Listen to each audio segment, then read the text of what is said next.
Bienvenido y buenas tardes. En un momento voy a repetir mis comentarios en español. Good evening and welcome to the Denver Public Schools Superintendent, Parent and Community Interview. In a moment, I will repeat my comments in Spanish.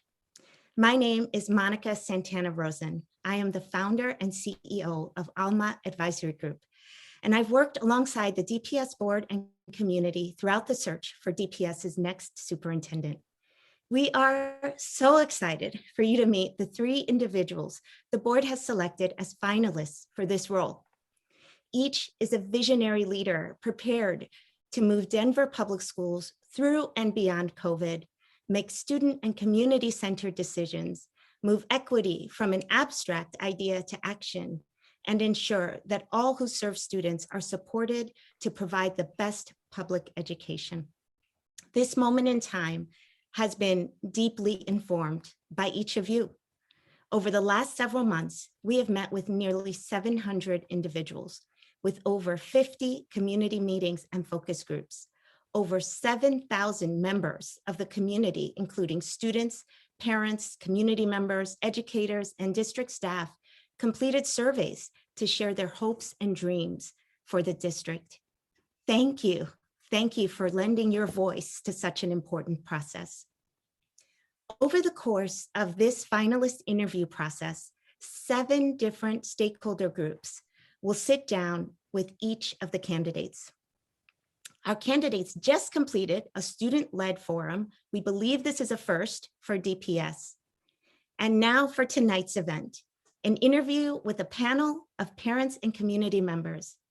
Like our other panels, the parent and community panel members were nominated by the community and then selected by random lottery. This group worked together to select tonight's interview questions from nearly 150 questions submitted by you. This time tonight is for you, the community, to meet the candidates and let the board know what you think. We hope that everyone will watch all 3 candidates and submit a feedback form for each. Please go to superintendent.dpsk12.org to access the survey, and please provide your feedback by end of business Monday. We have 45 minutes planned for each candidate tonight. All 3 interviews will be live streamed and recorded to watch on demand. One note I wanted to clarify up front. We have asked all finalists to respond in English only due to the time constraints that we are under tonight. However, all interviews will be viewable with live interpretation in Spanish and Vietnamese and available to watch on demand after tonight. In a moment, we'll start by having each panelist introduce themselves, the organization they represent, and whether they are DPS parents. But first, I'm going to repeat my comments in Spanish. Buenas tardes y bienvenidos a la entrevista con la comunidad y los padres del superintendente de las escuelas públicas de Denver. Mi nombre es Mónica Santana Rosen. Soy la presidente de Alma Advisory Group y he trabajado junto con la mesa directiva y la comunidad durante esta búsqueda para el próximo o próxima superintendente.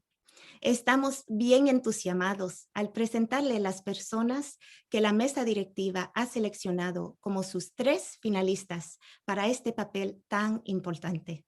Este momento ha sido profundamente informado por la comunidad. Nos hemos reunido con casi 700 personas durante más de 50 reuniones comunitarias. Más de 7,000 miembros de la comunidad, estudiantes, padres, educadores y empleados del distrito y mucho más han completado nuestra encuesta para compartir sus esperanzas y sueños para el distrito. El proceso de entrevista para las finalistas incluye reuniones con 7 grupos diferentes. Nuestros candidatos acaban de completar una entrevista dirigida por los estudiantes de DPS y ahora comenzamos la entrevista con los padres y miembros de la comunidad. Un panel de padres y madres de familia y miembros de la comunidad nominado por la comunidad y luego seleccionado por lotería han revisado casi 150 preguntas y han desarrollado un conjunto de preguntas para pedirles a cada uno de los 3 finalistas. Este tiempo es para ustedes, la comunidad, que conozcan a los candidatos y le hagan saber a la mesa directiva lo que piensan.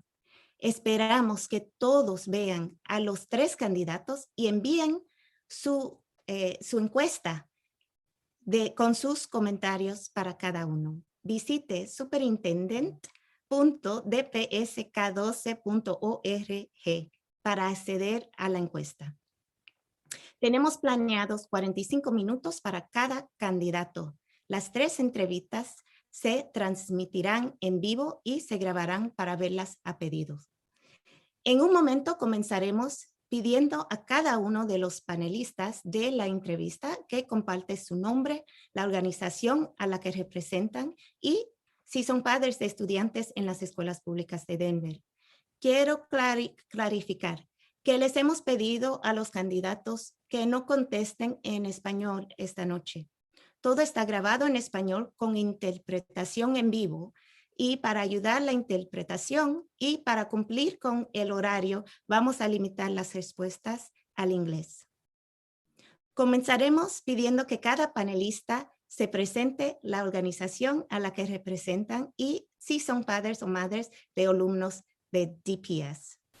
So now I will ask each of the panelists, and I will call each on you one at a time, to please introduce yourself, the organization you represent, and whether you are DPS parents. And I will start with Kathy. Please introduce yourself. I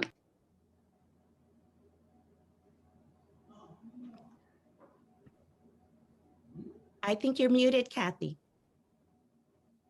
Sorry, I am so sorry. My name is Kathy Escamilla, and I am here representing the Congress of Hispanic Educators, CHE, and I am currently, you can see my age, I am too old to be a parent of a DPS student, unfortunately. Thank you, Kathy. Pamela, I will ask you to go next. My name is Pamela Beshelya. I am the parent of a graduate of Denver Public Schools. I'm representing Advocacy Denver, which is an agency that advocates for the civil and human rights of individuals with disabilities. Thank you. Thank you, Pamela. Kira Jackson, can you please go next? Yeah, hello, my name is Kira Jackson. I am here representing the Montbello Organizing Committee in the far Northeast. I am not a parent, but I am a sibling, a proud sister of a recent DPS graduate. Thank you, Kira. Melanie, I will ask you to go next.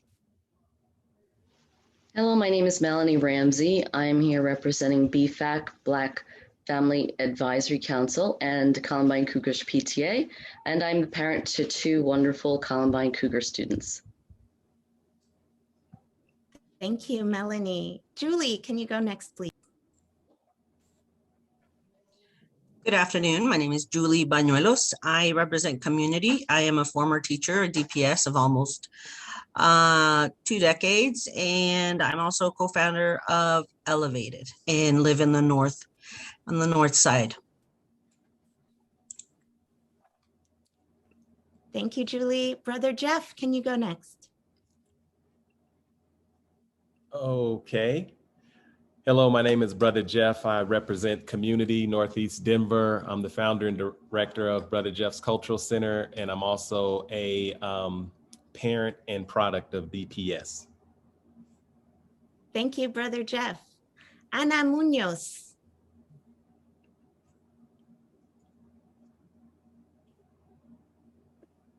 Buenas tardes, mi nombre es Ana María Muñoz.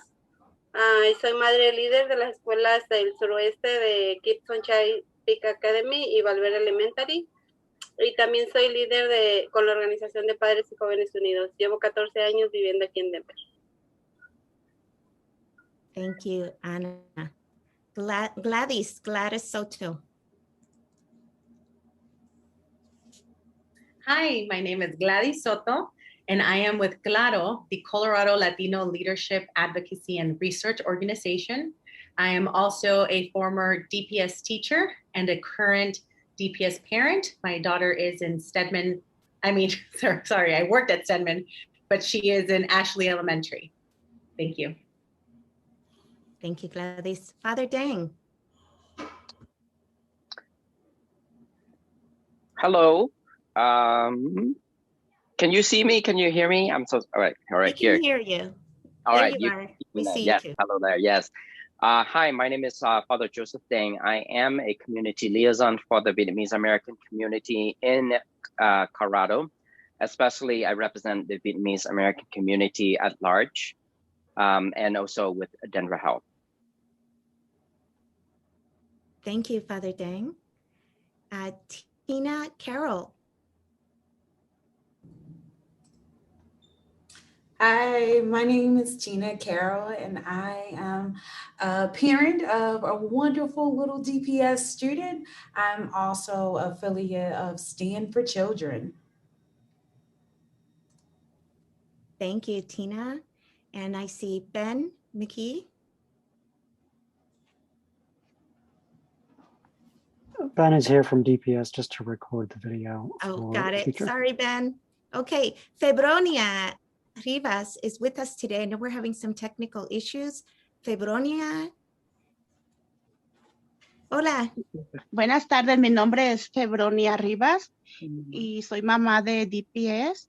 Tengo estudiantes en la escuela Ashley. Gracias. Thank you, Febronia. Is there anyone I forgot? Anybody I missed? Please take yourself off mute just to be safe. I think I got everyone. Wonderful. Okay, thank you so much, everyone. All right, so we are ready to begin our first interview, and our interview is going to be with Dr. Stephanie Sullivan, and she should be joining us in just a moment.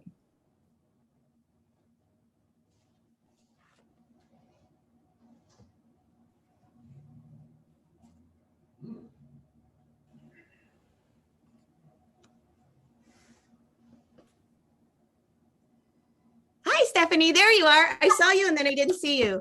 Welcome, welcome, welcome. Thank you, I'm happy to be here. Thank you so much. So we're very excited for this evening. We're going to move pretty fast here. As you know, you have received the bios of each of the panelists. And so you have that information. We are planning to cover approximately 7 questions in the next 30 minutes or so. So we're going to ask you to consider about 3 minutes per question. And if we have time, we would love to have an opportunity for you to ask the community panel questions at the end.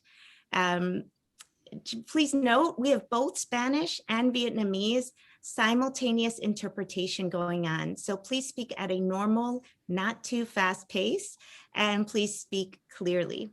And also just a reminder, all finalists, that we want you to respond only in English at this time, as speaking in more than one language will be difficult for the interpretation. Also want you to know the first question is going to be asked by Ana Munoz, and it will be asked in Spanish, and it has 2 parts, 2 questions to it. So please do allow time for the first question to be repeated in English. Okay, and with that, I'm going to turn it over to Ana Munoz, who is going to ask our first question. Buenas tardes. ¿Puede darnos un ejemplo de sus experiencias colaborando y empoderando diversas culturas, multirracial y multicultural? Y también, ¿qué ha hecho para cerrar la brecha académica de las mismas? Yes, the question is, can you give us an example of your experience collaborating and empowering diverse cultures, multiracial, multilingual, and multicultural? And also, what have you been able to do to close opportunity gaps among students? Thank you. So one of the things that I think is critically important is to always maintain high expectations for all of our students. For me, it's not a question on whether all students are going to achieve at exceptional levels. So first and foremost, by looking at our data, we had gaps. We had our students that are African Americans, our students that are Latinos performing below our white students. And that happened in almost every area that you can measure. So one of the things that I thought was really important is to just be very clear about that data. Led multiple data sessions with our board, with our community, with community leaders, with our League of Women Voters, our NAACP, multiple social organizations where I am explicitly clear about our current outcomes. Then comes the work of building the curriculum, building the expectations, eliminating access gaps, allowing all students to have opportunities into advanced courses, into STEM activities, into robotics, into arts, into music, into all the programs that we know enrich a child's life. So by working with my district team, we've eliminated barriers. We have focused on professional development for students to scaffold skills so that all students can be successful with really difficult content. So a combination of factors to include really honest conversations with our community about our failures and working together to develop plans to increase outcomes for all students. As a result, we are narrowing the gap. All of the areas where I've had a laser-like focus on student achievement, whether it's in math or English language arts or in graduation, our gap is narrowing while students are being able to access all levels of programming. Thank you. Thank you, Stephanie. Ana, ¿puede preguntar la segunda pregunta? Sí, la siguiente pregunta es referente a algo que nos ha platicado y a ver qué nos puede especificar un poquito más. Nosotros pensamos que algunas escuelas en DPS, especialmente las que tienen muchos estudiantes de color, no tienen las mismas oportunidades a los recursos. ¿Cómo aseguraría que todos los estudiantes tienen acceso a estudiar arte, educación física y las demás materias que usted acaba de decir? Y de enriquecer su preparación académica que apoye al aprendizaje de los estudiantes. The question is, we believe that some DPS schools, often those with high percentages of BIPOC students, do not have access to the same resources. How would you ensure that all DPS students have access to the arts, physical activities, and academic enrichments that support their learning? Yeah, in my leadership right now, every school offers every opportunity. And I know that that's difficult with a lot of small schools. So first and foremost, working with our district leaders, our superintendents for the regions, to talk about how they're allocating resources and making sure every student has access. It is unacceptable for a student to not be able to access music, physical education, arts, world languages, and other accelerated programming. So if the current model in DPS does not allow that, that is where we need to do some immediate work. And whether that is teachers pushing into different schools, making sure that the supplies are there, it is essential that every student gets every opportunity. In my district, I do differentiated funding, meaning that schools that have greater challenges in all aspects of the budget, we give them more supplies.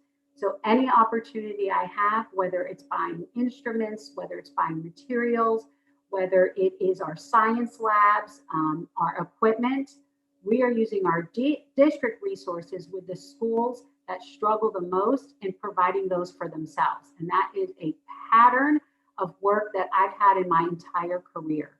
We are going to put the resources where they're needed. Thank you. I will ask Brother Jeff to ask the next question.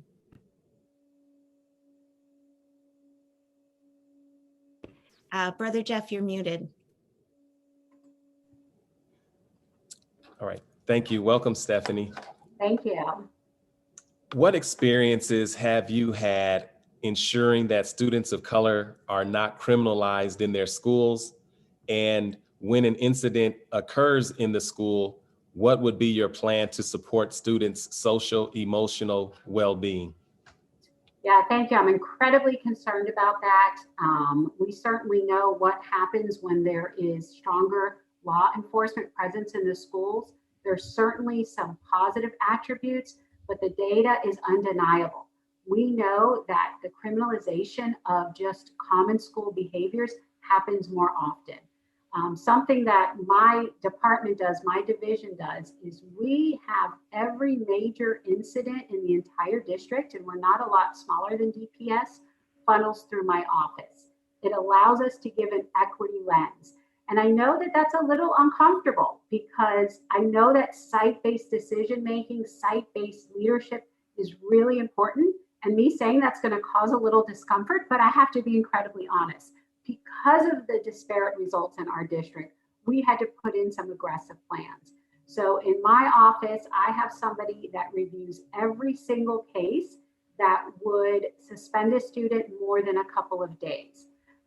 We review the law enforcement involvement, we review the outcomes, and we ensure that if you are in the south end of the county or in the north end of the county, you are not going to get a different outcome based on potentially the culture at the school or the culture in the community. One of the challenges we have as a county is we work with 14 municipalities. So we have multiple different police departments in our schools. And in addition to like processes and procedures that I've mentioned, strong relationships with our law enforcement partners is critical. The more they get to know how we feel about students, the more we connect on issues, the more beneficial it is to our students. When I was a site-based leader, I had the chief of police on my phone, and not to do harm to kids, to talk about issues, to mitigate issues, to collaborate on resources. My phone call to the police department was often about them being a better avenue for social services. They could get students programs that I couldn't do with the barriers that were in place. So your concerns are real and valid. I've seen it live. I've seen it up front. It's something I'm very aware of and very comfortable with making sure our structures protect kids and making sure we are not criminalizing what is common misbehavior as a result of trauma, crisis, learning disabilities, whatever it is. These are things that as professionals, we should be prepared for and we should know how to handle without criminalizing. Thank you. Yes, thank you. I'm now going to turn it over to Father Dang to ask the next question. Father Dang? Okay. I kind of lost the question where it was, but then I think this is what I have in front of me. Monica, correct me if I lost that question, but this is what I think I have. Students often take part in community service hours when they have to, either as a consequence or punishment, or for admissions to post-secondary education. After school, there are things that we can do to engage with the students in community service. What steps would you like to take to encourage students to either volunteer or to give back to their community? That was perfect, Father Dang. Thank you. Thank you. I am a passionate advocate of service learning. One thing we know is when students are just doing a quick volunteering experience, yeah, it might be a means to an end. They might get a secondary benefit from exposure, but a service learning program is much richer than that. There's a complementary component in coursework, in learning about the field, understanding and growing as an individual through long-term meaningful experiences. So I would certainly love to see strong service learning programs across the district. And then in my experience, those programs are partnering with all those local agencies. So it would be typical at the beginning of the year to have different local partners coming in, speaking about their programs, building a sense of agency around their issues, and then hopefully translating that into service learning.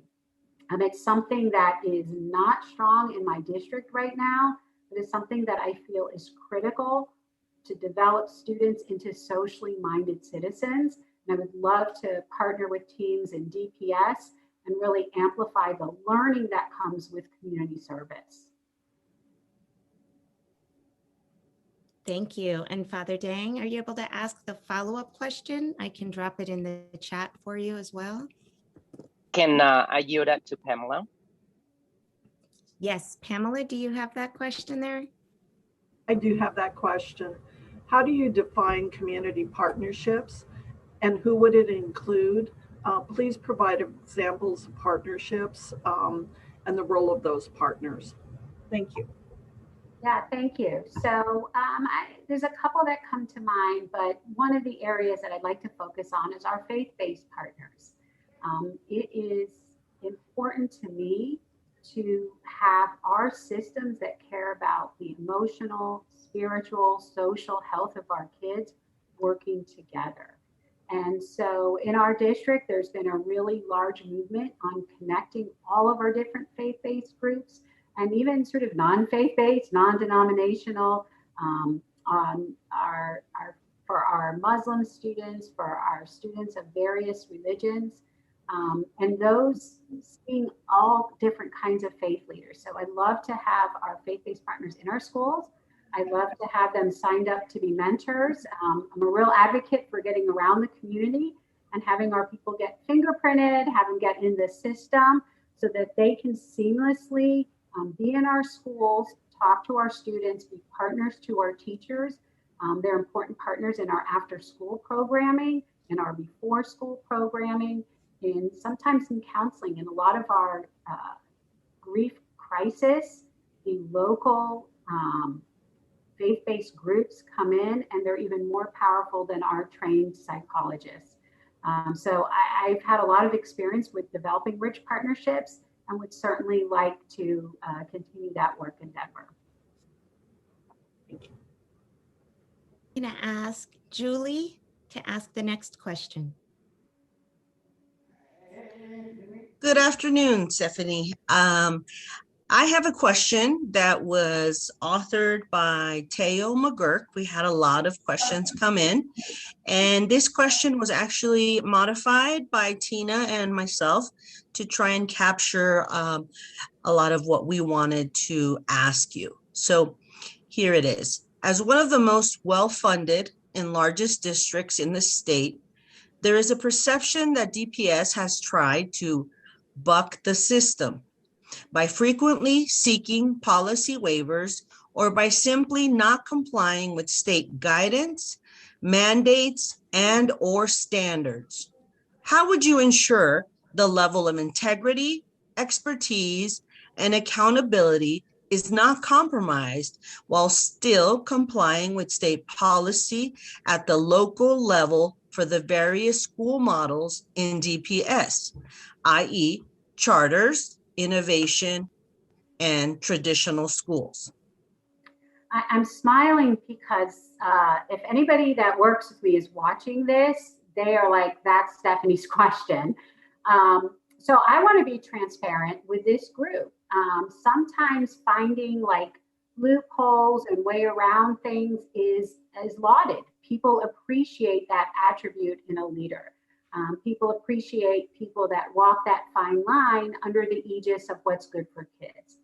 I'm not that person. I take integrity incredibly seriously, and integrity not only to my actions, but to public trust. So I think it's the social studies teacher in me. It is our democratic process that has created state guidelines, that has created federal guidelines, that has created district policies. And it is my responsibility to strongly support and implement every single policy, practice, and procedure with fidelity. And again, those that know me are like, yeah, that's Stephanie. And so that doesn't mean that I won't fight. And so when I think there's something wrong, I'm going to go through the proper channels. I recently had great success in getting a law changed in the state of Florida that I thought was disadvantageous to our children. I worked with our local representatives and senators, created a platform. We advocated for it and went through the process. That doesn't mean I'm always going to agree with a policy or process. You know, I live in a state where that's sometimes difficult. But the fact of the matter is, I believe in the process. I believe in advocacy in the right channels. And I really believe in my role as a public servant. It is to make sure that everything that I'm entrusted to is above board, is transparent. I am transparent to a fault. I'm sometimes criticized for that. But I think it's important that everybody in our organization can feel comfortable about their role. And if we don't agree with something, we have to advocate for the change and not walk a fine line. Thank you. Yeah, thank you. I will ask Kathy to ask the next question. Okay. Hello, Stephanie. Kathy Escamilla here. So the question has to do with capacity building and vision. So DPS believes in principal autonomy and schools as the unit of change. Do you support this vision? That's one part of the question. If so, how do you hold individual schools accountable for the things that are non-negotiable from the district? If the district believes in equity as a guiding principle, how do you ensure that all schools are living up to those ideals if they are autonomous units of change? So this is where I'm going to be super vulnerable and honest again, because I believe Denver Public Schools should know exactly what they're getting in a superintendent, and the fit needs to be magical. So although I absolutely recognize and understand the model in DPS that is providing a lot of autonomy to schools, there is a part of it that concerns me. And I've been real honest with the district leaders and the principals about it earlier today. I think it's really important that the district plays a key role in making certain that what we believe is happening, what we stand by, is really going on in the schools, especially for matters of equity, especially for legal issues, especially for judicious use of funds for most vulnerable students. That's something that it's going to be hard for me as a superintendent to turn a blind eye to. And I know that can be criticized as micromanagement or lack of trust. It's absolutely not. It's just our jobs are so serious. The roles that we have are so very important that we are expected to set the tone and expectation of how certain things are met. You know, there's a lot of things in your world that you know, of course, the consent decree advocated by your organization. I'm not going to leave that to chance. I'm not going to leave Black excellence to chance. I'm not going to leave the role of student and parents to chance. And so, you know, there'll be a little bit of figuring it out and working through district leaders, working through principals to say, how can we get there to where I can be your fiercest advocate? So if a parent comes to me with a concern about an experience at a school, I'm well enough informed that I can assure the parent on what that principal stands for and what our schools stand for, and I can help navigate a solution. So I'm probably like a step further away, you know, not 10 steps further away, but like a step further away. And especially, honestly, as a new superintendent, I'm going to want to make sure that we are true to what we stand for in all of our sites. And so probably a little dialed back from complete autonomy, but that doesn't mean I don't trust school principals. It doesn't mean I don't trust teachers and leaders. It just means I'm hired to do a job to ensure that our schools are meeting the needs of all children.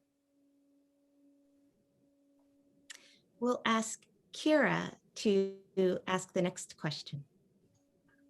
Thank you. My question is, there is an obvious split in the DPS community around traditional versus charter schools.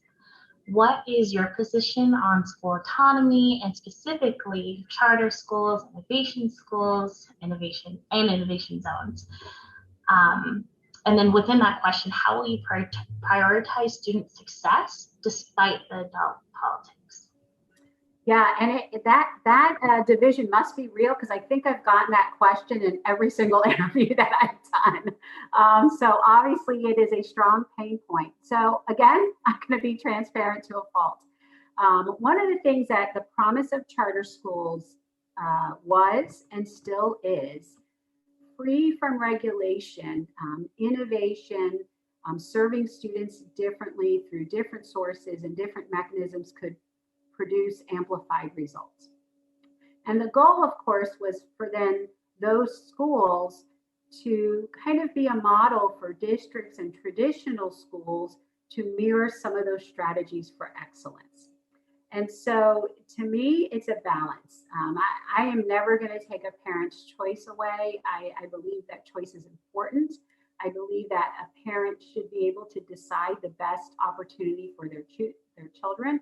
But I'm also going to say I'm going to fight for our neighborhood schools to be that exceptional opportunity. We are going to learn from our charter partners. We're going to learn from our innovation sites. We're going to resource all of our neighborhood schools, because I want that choice to be incredibly difficult for families. I want them to be wrestling with that awesome school right down the street from them and the abundance of choices they have. So my passion for local neighborhood schools should by no means signify a disregard for the critical role that choice has played in Denver Public Schools, but I'm going to come out with everything I have to make sure that our local schools are exceeding everyone's expectations and making that choice really, really difficult. Thank you. All right. Oops. Okay, thank you. Pamela will ask our final question, and then we will have time for your questions, Stephanie. Yes. Pamela, go ahead. Can you give us an example of your experience collaborating and empowering racially and linguistically diverse communities? And what have you been able to do to close the opportunity academic gaps among students, including students with disabilities? I'm hoping that wasn't my computer causing noises. And so, Pamela, I just want to restate, because I heard a very strange sound in the middle of that. I'm sorry, it was my computer. Oh, no, you're fine. But I believe I'm bringing together, closing the achievement gap, understanding the needs of the different communities, opening access with a special emphasis also on our students with disabilities. Did I sum that up? Yes. I can repeat the question. Oh, yeah, okay. I think I'm okay. I don't want you to have to do that. Okay. The question's also in the chat if you see that. That's wisdom. Thank you so much. And so something that I think is incredibly important, I'm going to first speak to our students with special needs, our students with disabilities, however they're called in, I think, SPED in your district there, open access. It's our job as educators to work really deeply in the IEP process with students, with parents, with advocates, with teachers, to continue to try to find the magic to help the students maximize their potential. It is not a one and done. It is not a, we try this, now the student goes to this class. I believe it is the role of every teacher in the district to continue to listen to the team on what works for the students and try a new strategy. Myself and my colleague, who is our expert in special needs students, we often hear the criticism, oh, response to intervention, RTI, it takes too long. And my answer is, well, it takes too long for what? To remove a child from your classroom? Yeah, we're gonna make that incredibly difficult. We're gonna make sure we have given every student everything we have, every skill, every therapy, every resource, every support that we can for that student to be individual, autonomous, and strong. I would say that same perspective applies to our students of color and our students who have not had access. I've eliminated pretty much all barriers to accessing coursework. It has been a labor of love, a labor of patience, a labor of resolve. But if a student is a struggling, difficult student, but just so verbally articulate, I want that student in advanced placement language. I want that student in an IB program. I want to see students flourish in their gifts and be supported in their weaknesses. So I don't believe in gatekeeping. I have been crashing down gates left and right in my district. I believe in access, and opportunity is a fundamental right. We don't get the right to withhold options. I have a little Post-it on the back of my office on my wall that says every student gets every opportunity to succeed. We don't get to withhold opportunity. We don't get to suggest what a student has access to or not. So I am a fervent believer in open access, open doors, and eliminated barriers. Pamela, I hope I hit your question. Feel free to redirect me. No, thank you. Thank you. All right, thank you so much, Stephanie. So we had the opportunity to ask you all of our questions. We wanted to give you an opportunity to ask the parent and community panel your own questions. So we have about 10 minutes and we'll hand it over to you. And just for our community panel, in the interest of time, we're going to have maybe one person respond to a question. We'll allow up to two if you have a burning comment, but want to allow time for as many questions as we can. Go ahead, Stephanie. Thank you. Yes, I've been looking forward to talking to this group. I've done a lot of reading prior to these interviews. As you can imagine, I've done a lot of deep dives into the internet, and the emphasis and perspective around student voice in your district is undeniable. Although the students may not necessarily feel that they're heard, there clearly is a passion for valuing and embracing student involvement. I'm curious from you all as parents, as community leaders, how do you see that existing with parent perspective and community leadership? Do you see those things coexisting, or do you think sometimes that can create conflict with parent desires for the school system? Curious your perspectives on that.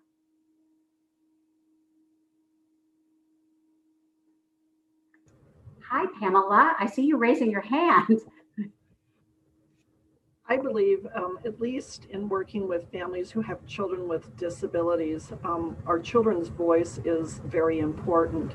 And children are encouraged to be a part of the individualized education program meeting in elementary, middle, and high school. There is a community of students where they have very firm voices in terms of what the offering should be in the Denver Public Schools in terms of history, in terms of electives. And I do not see that conflict between students, parents, and communities. Rather, we make great partners. Thank you. It's wonderful to hear. Thank you, Pamela. I do have another question if I've got a couple minutes to go into another one. Okay, thank you. And so throughout my day and throughout the previous interviews, and I believe Kira is the one that mentioned it, there's definitely some tension points in the district. You know, I Google, and so I've seen the evidence of some of the tension points in the portfolio model, in the distribution of resources. I'd like to know, as community leaders, as parents, how would you like to see a superintendent come in and address some of those tension points and those conflicts that you all so easily mentioned?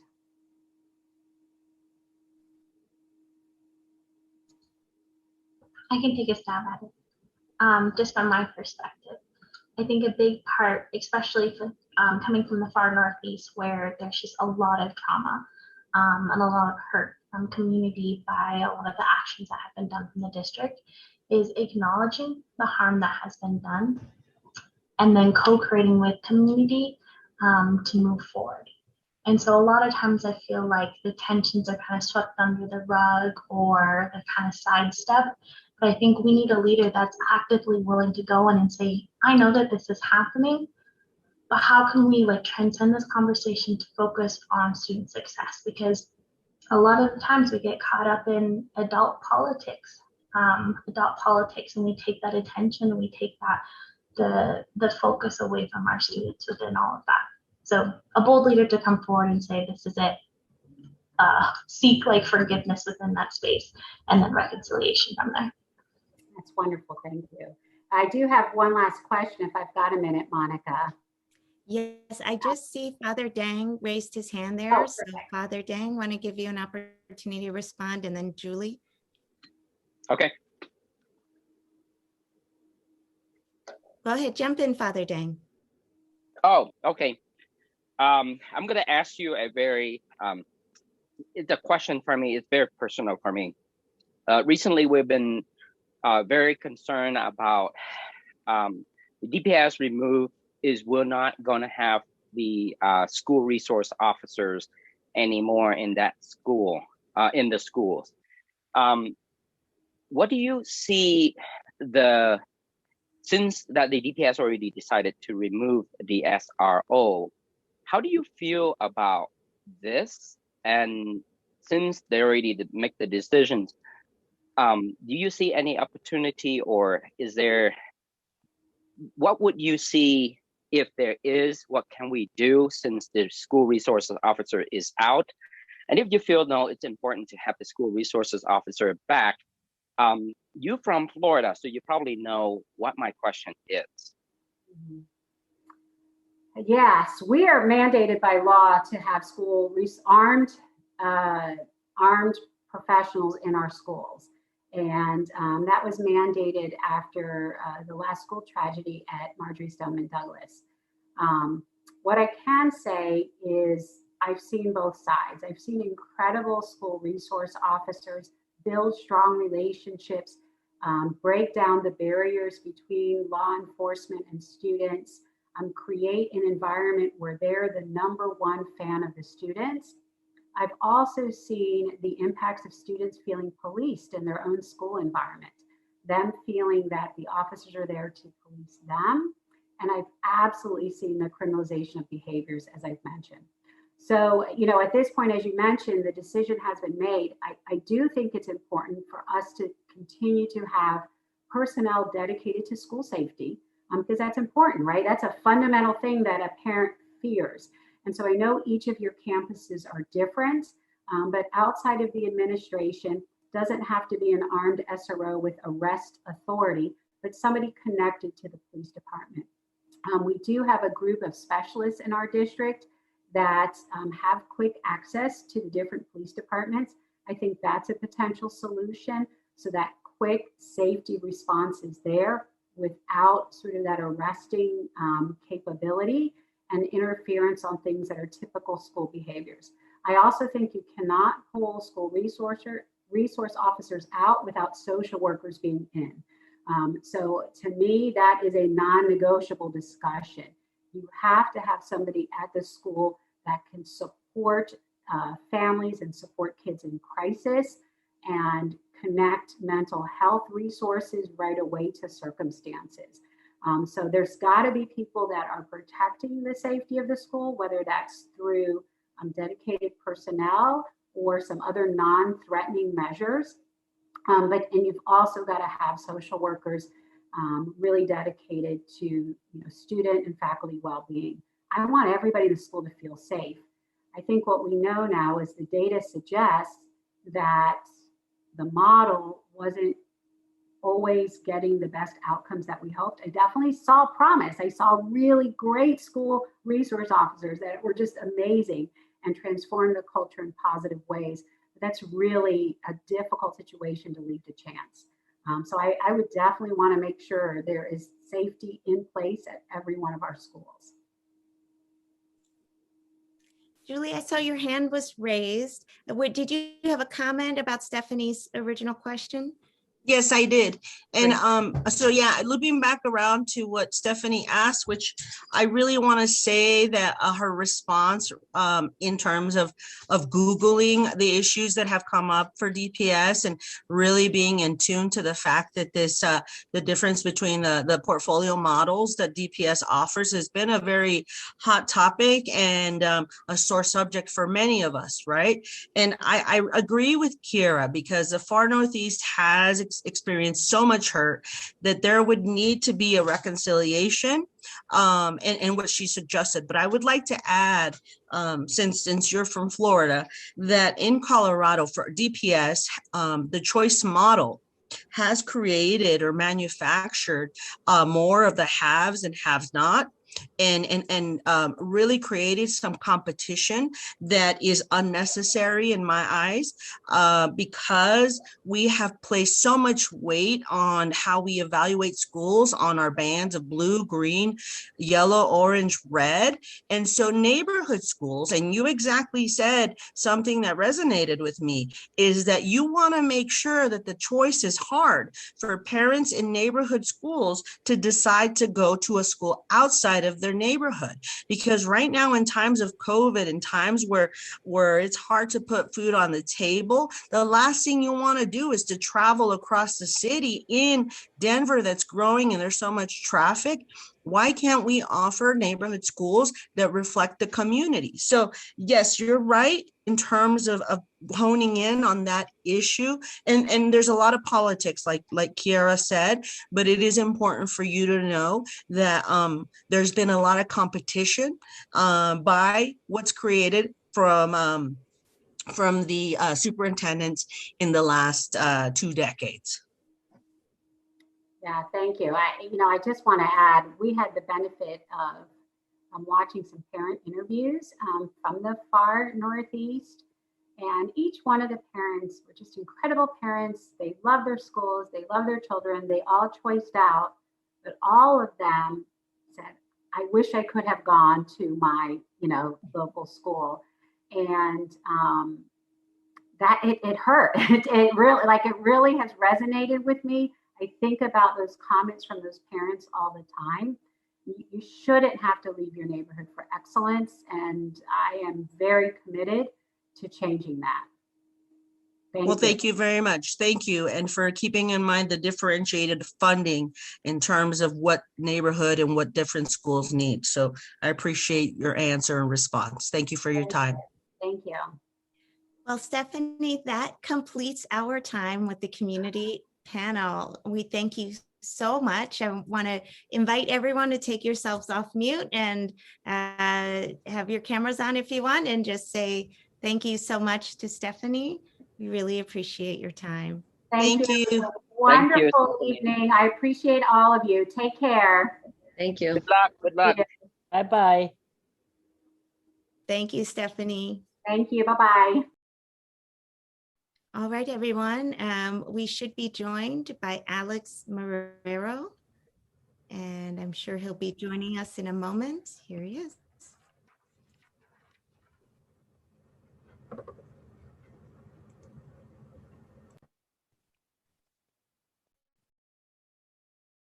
Let his camera turn on there.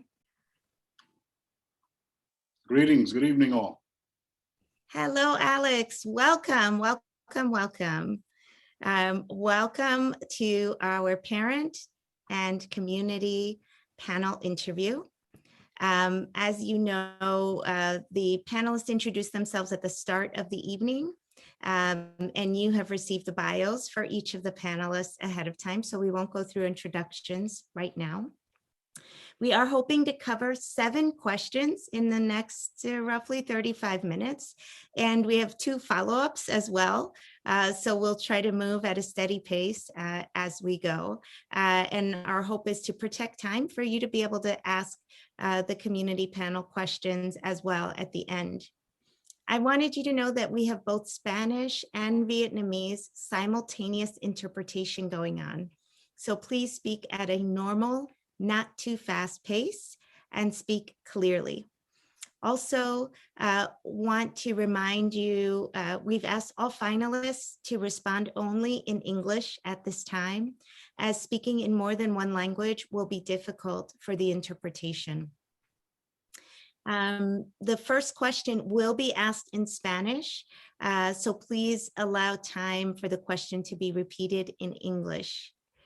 And with that, I'm going to ask Ana Muñoz to get us started with the first question. Ana, puede hacer su pregunta. Buenas tardes. Buenas. ¿Puede darnos un ejemplo de su experiencia colaborando y empoderando diversas culturas, multirracial y multicultural? Y también, ¿qué ha hecho para cerrar la brecha académica de las mismas?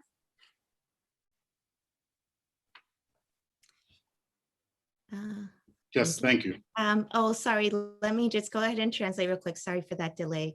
Can you give us an example of your experience collaborating and empowering diverse cultures, multiracial, multilingual, and multicultural? And also, what have you been able to do to close opportunity gaps among students?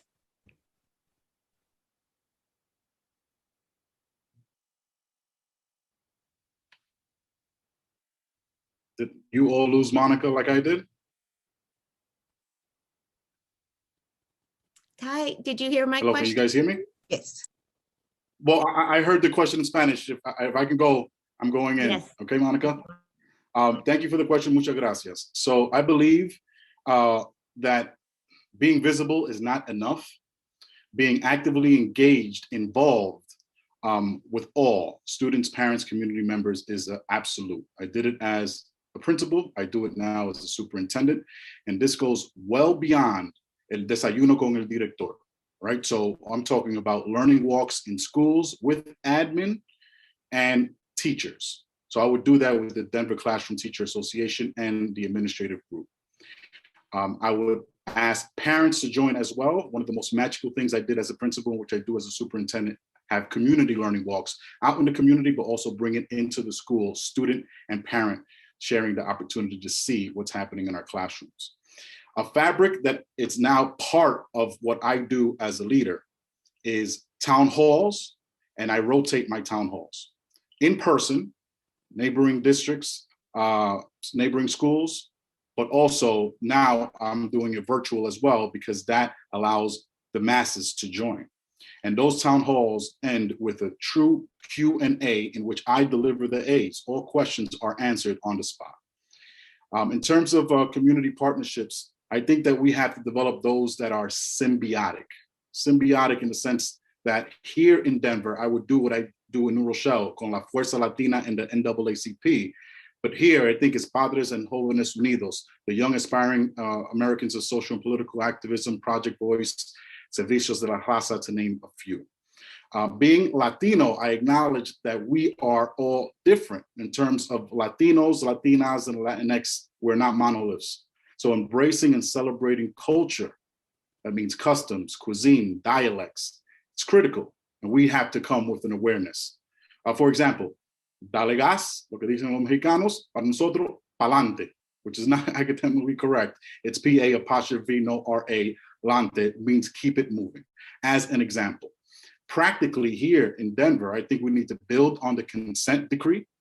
The question I've had all morning long was, our multi-language learners and those monolingual Latinx students who are not bilingual, who are second generation, do not speak, we need to build on the consent decree. And in terms of being familiar with other cultures, I've been in the top Latinx organizations across the nation, and it's been a true melting pot. I have an appreciation for culture. I know that we have same needs in terms of language acquisition, the goal towards language proficiency and academic proficiency.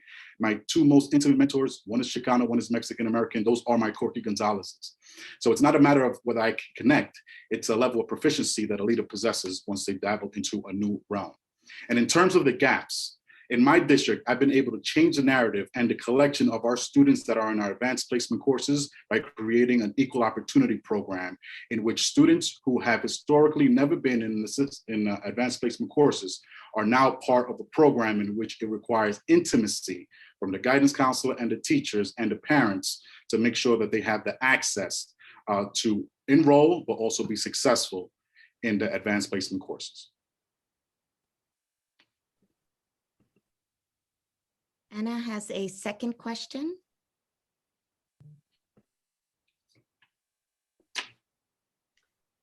Nosotros pensamos que algunas escuelas en DPS, especialmente los que tienen muchos estudiantes de color, no tienen las mismas oportunidades a los recursos.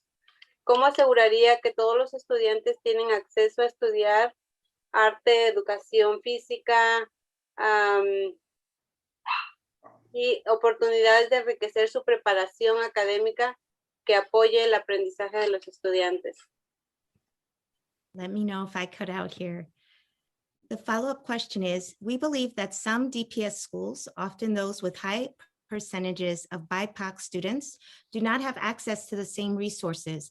How would you ensure that all DPS students have access to the arts, physical activities, and academic enrichments that support their learning? Wow. So I'm troubled by that question because I hope that is not the case. So the fact that it was asked leads me to believe that there's some iteration happening, and I hope it's not widespread across DPS. If it's systematic in DPS, it's the duty of central administration to make sure that we curtail and address it. Schools with autonomy will do what's in the best interest of students. I know I was that principal in which I was given the latitude to be autonomous and make decisions in collaboration with my intimate learning community. But it was always anchored in core beliefs, but also tied to the vision of the district. So if there are some who are not afforded the opportunity because of lack of resources, limitations clearly make it difficult, or in certain cases, make it impossible. So what I've been able to do in my district is develop an equity allotment budget. So I believe in being systematic and being proactive as opposed to react and try to solve the issue, because all that does is put a Band-Aid on it. It doesn't solve the issue at hand. So what I developed, which I believe can help DPS, is an equity allotment, all schools, perhaps by region in DPS since it's larger, based on the breakdown and the collection of the students in the school. Meaning, if there's a district-wide initiative, your question was about the arts and physical education. We have a STEAM initiative in the City School District of New Rochelle. So for every student, I attributed $15. And I know that may not seem like a lot, but $15 when you have a school that has 5,000 students equates to a tremendous amount of money. So that's a district-wide initiative, leveling the playing field. But then when we get into the nuances of each district and how different the collection of the student body is. 1.5 weight attributed to a student with special needs, 1.25 for our English language learners, 1.25 for a student who is classified in what we have in New York State as a targeted school improvement plan. So those are put into a formula. I work in collaboration with our chief financial officer, and then we distribute those to the schools across the district. So they get their rollover, they get their priorities, in which what I'm pitching this upcoming Tuesday in terms of the budget passing. But on top of that is the icing on the cake in my attempt to address the inequities and the disparities that exist across the district. So it's the equity budget that will either curtail or at least address some of the systemic inequities that are happening based on that question. We will ask Brother Jeff to ask the next question. Brother Jeff? All right, greetings, Alex, and welcome. The question we have is, what experiences have you had ensuring that students of color are not criminalized in their schools? When an incident occurs in the school, what would be your plan to support students' social, emotional well-being? Oh, love that question, Brother Jeff. Pleasure to make your acquaintance. I have intimate experience, and it seems that this also, just like the other question, something that is prevalent across DPS, because it's the second time I heard some iteration around the question. I am part of the minority, right? So meaning I'm a success. Folks that I grew up with, friends and family who aren't here or in prison or still on the block are because of the school prison pipeline. So that has been able to put things in perspective because education and educators saved my life. And why was I the fortunate one? So I believe it's my duty to make sure that I create opportunities of second chance for students. I purposefully disrupt the school prison pipeline by working with our city courts in New Rochelle. So I leveraged my Brother's Keeper campaign, which is a collaboration with the city and the school district. I actually took it over from the city because I believe it belongs in the school district since we're working with students. However, I leveraged our judges and we created this student council. So when students commit what could be considered a crime or some sort of flagrant offense, students are brought before a council and then we all advocate. So Brother Jeff, if you taught that student, you're there to advocate for that child. Parents come advocate for that child. And then what we do is not get them off the hook, right? Because I believe in reparations, but the reparations come in the form of civil duty, right? So everybody wins in this relationship. We save a life. The magic of second chances are remarkable. And the stories of those who could have or would have been a statistic, who are now empowered to support others and to be community activists themselves is truly remarkable. So that's an intimate way of how I've done it in my district. And if that's not happening here in DPS, I really ask why and what's stopping us from doing that, since I know the My Brother's Keeper campaign now lives in the city, and it seems like it's exactly what I inherited when I became superintendent. All right, thank you. And in terms of the social emotional, Brother Jeff, in my role as my former role as the guide, when I was a guidance counselor, I was that savior. I was the one that the students came to before they had to meet the authorities, because I was their advocate. So that's how intimate it goes. It goes years back in my career when I had students saying, please don't allow them to do that to me. Because how demoralizing is it to the student who's in handcuffs in a school, but everybody else around who's seeing that student? Thank you so much. You're welcome. I will have ask Father Dang to ask our next question. And Father Dang, I can put it in the chat so you can see it. Oh, okay. 1 second here. If you need it. Oh, yeah. So if that's the question, I already, it's right in front of me already. All right. So, Alex, welcome. So how do you define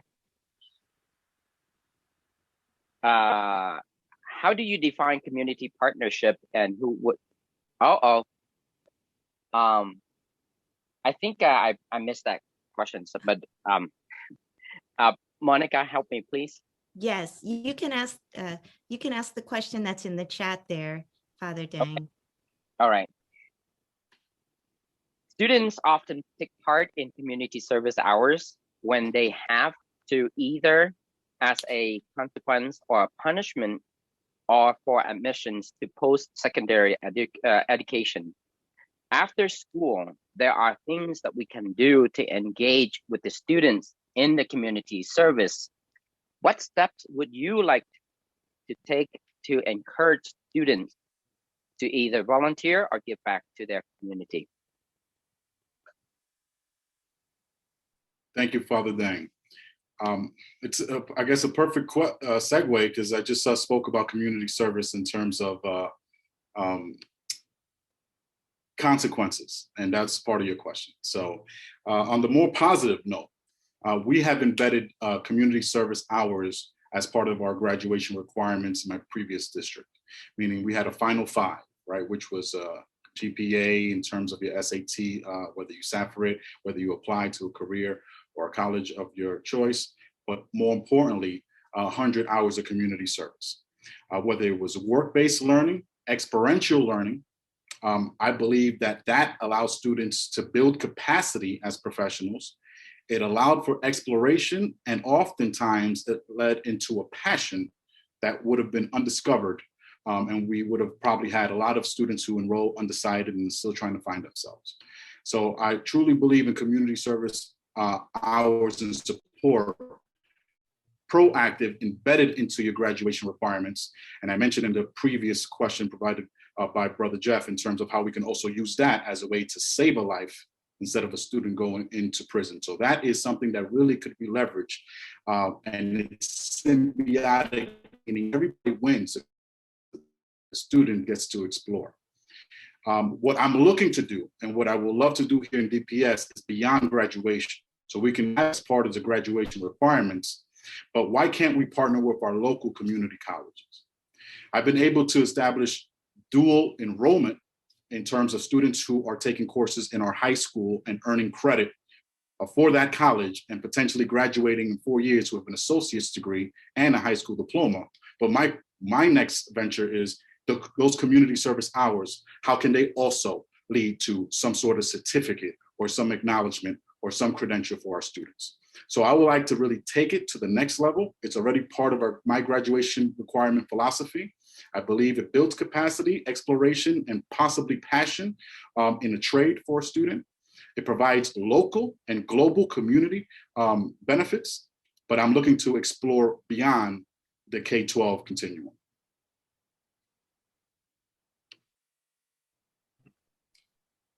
Father Dang, we put that follow-up question in the chat for you if you want to ask the follow-up. I would yield that to Pamela, please. How do you define community partnerships and who would it include? And please provide examples of partnerships and the roles of those partners. Surely. A definition of a community partnership is a symbiotic relationship. Oftentimes, school districts and schools, and I'm guilty of that when I was a novice principal, saying, okay, how are we going to leverage so-and-so organization for the students? I've grown exponentially since then, right? A partnership, that term in particular, means that everyone benefits. So the question I would pose as a school district leader and to my school leaders at the building level, those organizations that are supporting you, how are you supporting them? What are we offering to partners? Because clearly their service is impacting our students. It needs to be a two-way relationship. So that's my definition. In terms of what I've done, empowering all organizations, as I mentioned before, but in particular our students, my student voice has developed into its own organization. My Student Leadership Council advises me on things as nuanced on whether we should go asynchronous or synchronous during a snow day, to monumental decisions in terms of should we eradicate school ranking because it's unfair based on the 18 months of schooling that we've had.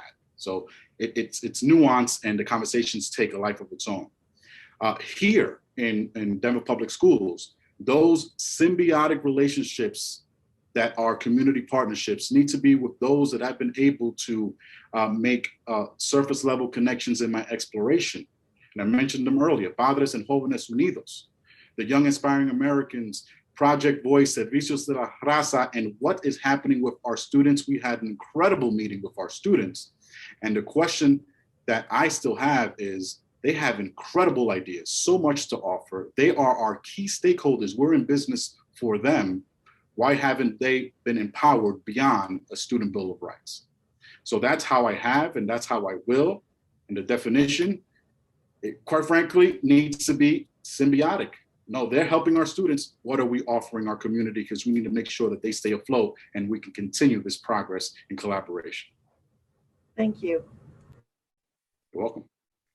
Going to ask Julie to ask the next question. Thank you. Good afternoon, Alex. My question. As one of the most well-funded and largest districts in the state, there is a perception that DPS has tried to buck the system by frequently seeking policy waivers or by simply not complying with state guidance, mandates, and/or standards. How would you ensure the level of integrity expertise, and accountability is not compromised while still complying with state policy at the local level for the various school models in DPS, i.e. charters, innovation, and traditional schools? Wow. Wow. So thank you for that question. Thank you that is in the chat. The one thing I dropped down was the word perception with a question mark, because I believe in keeping it real.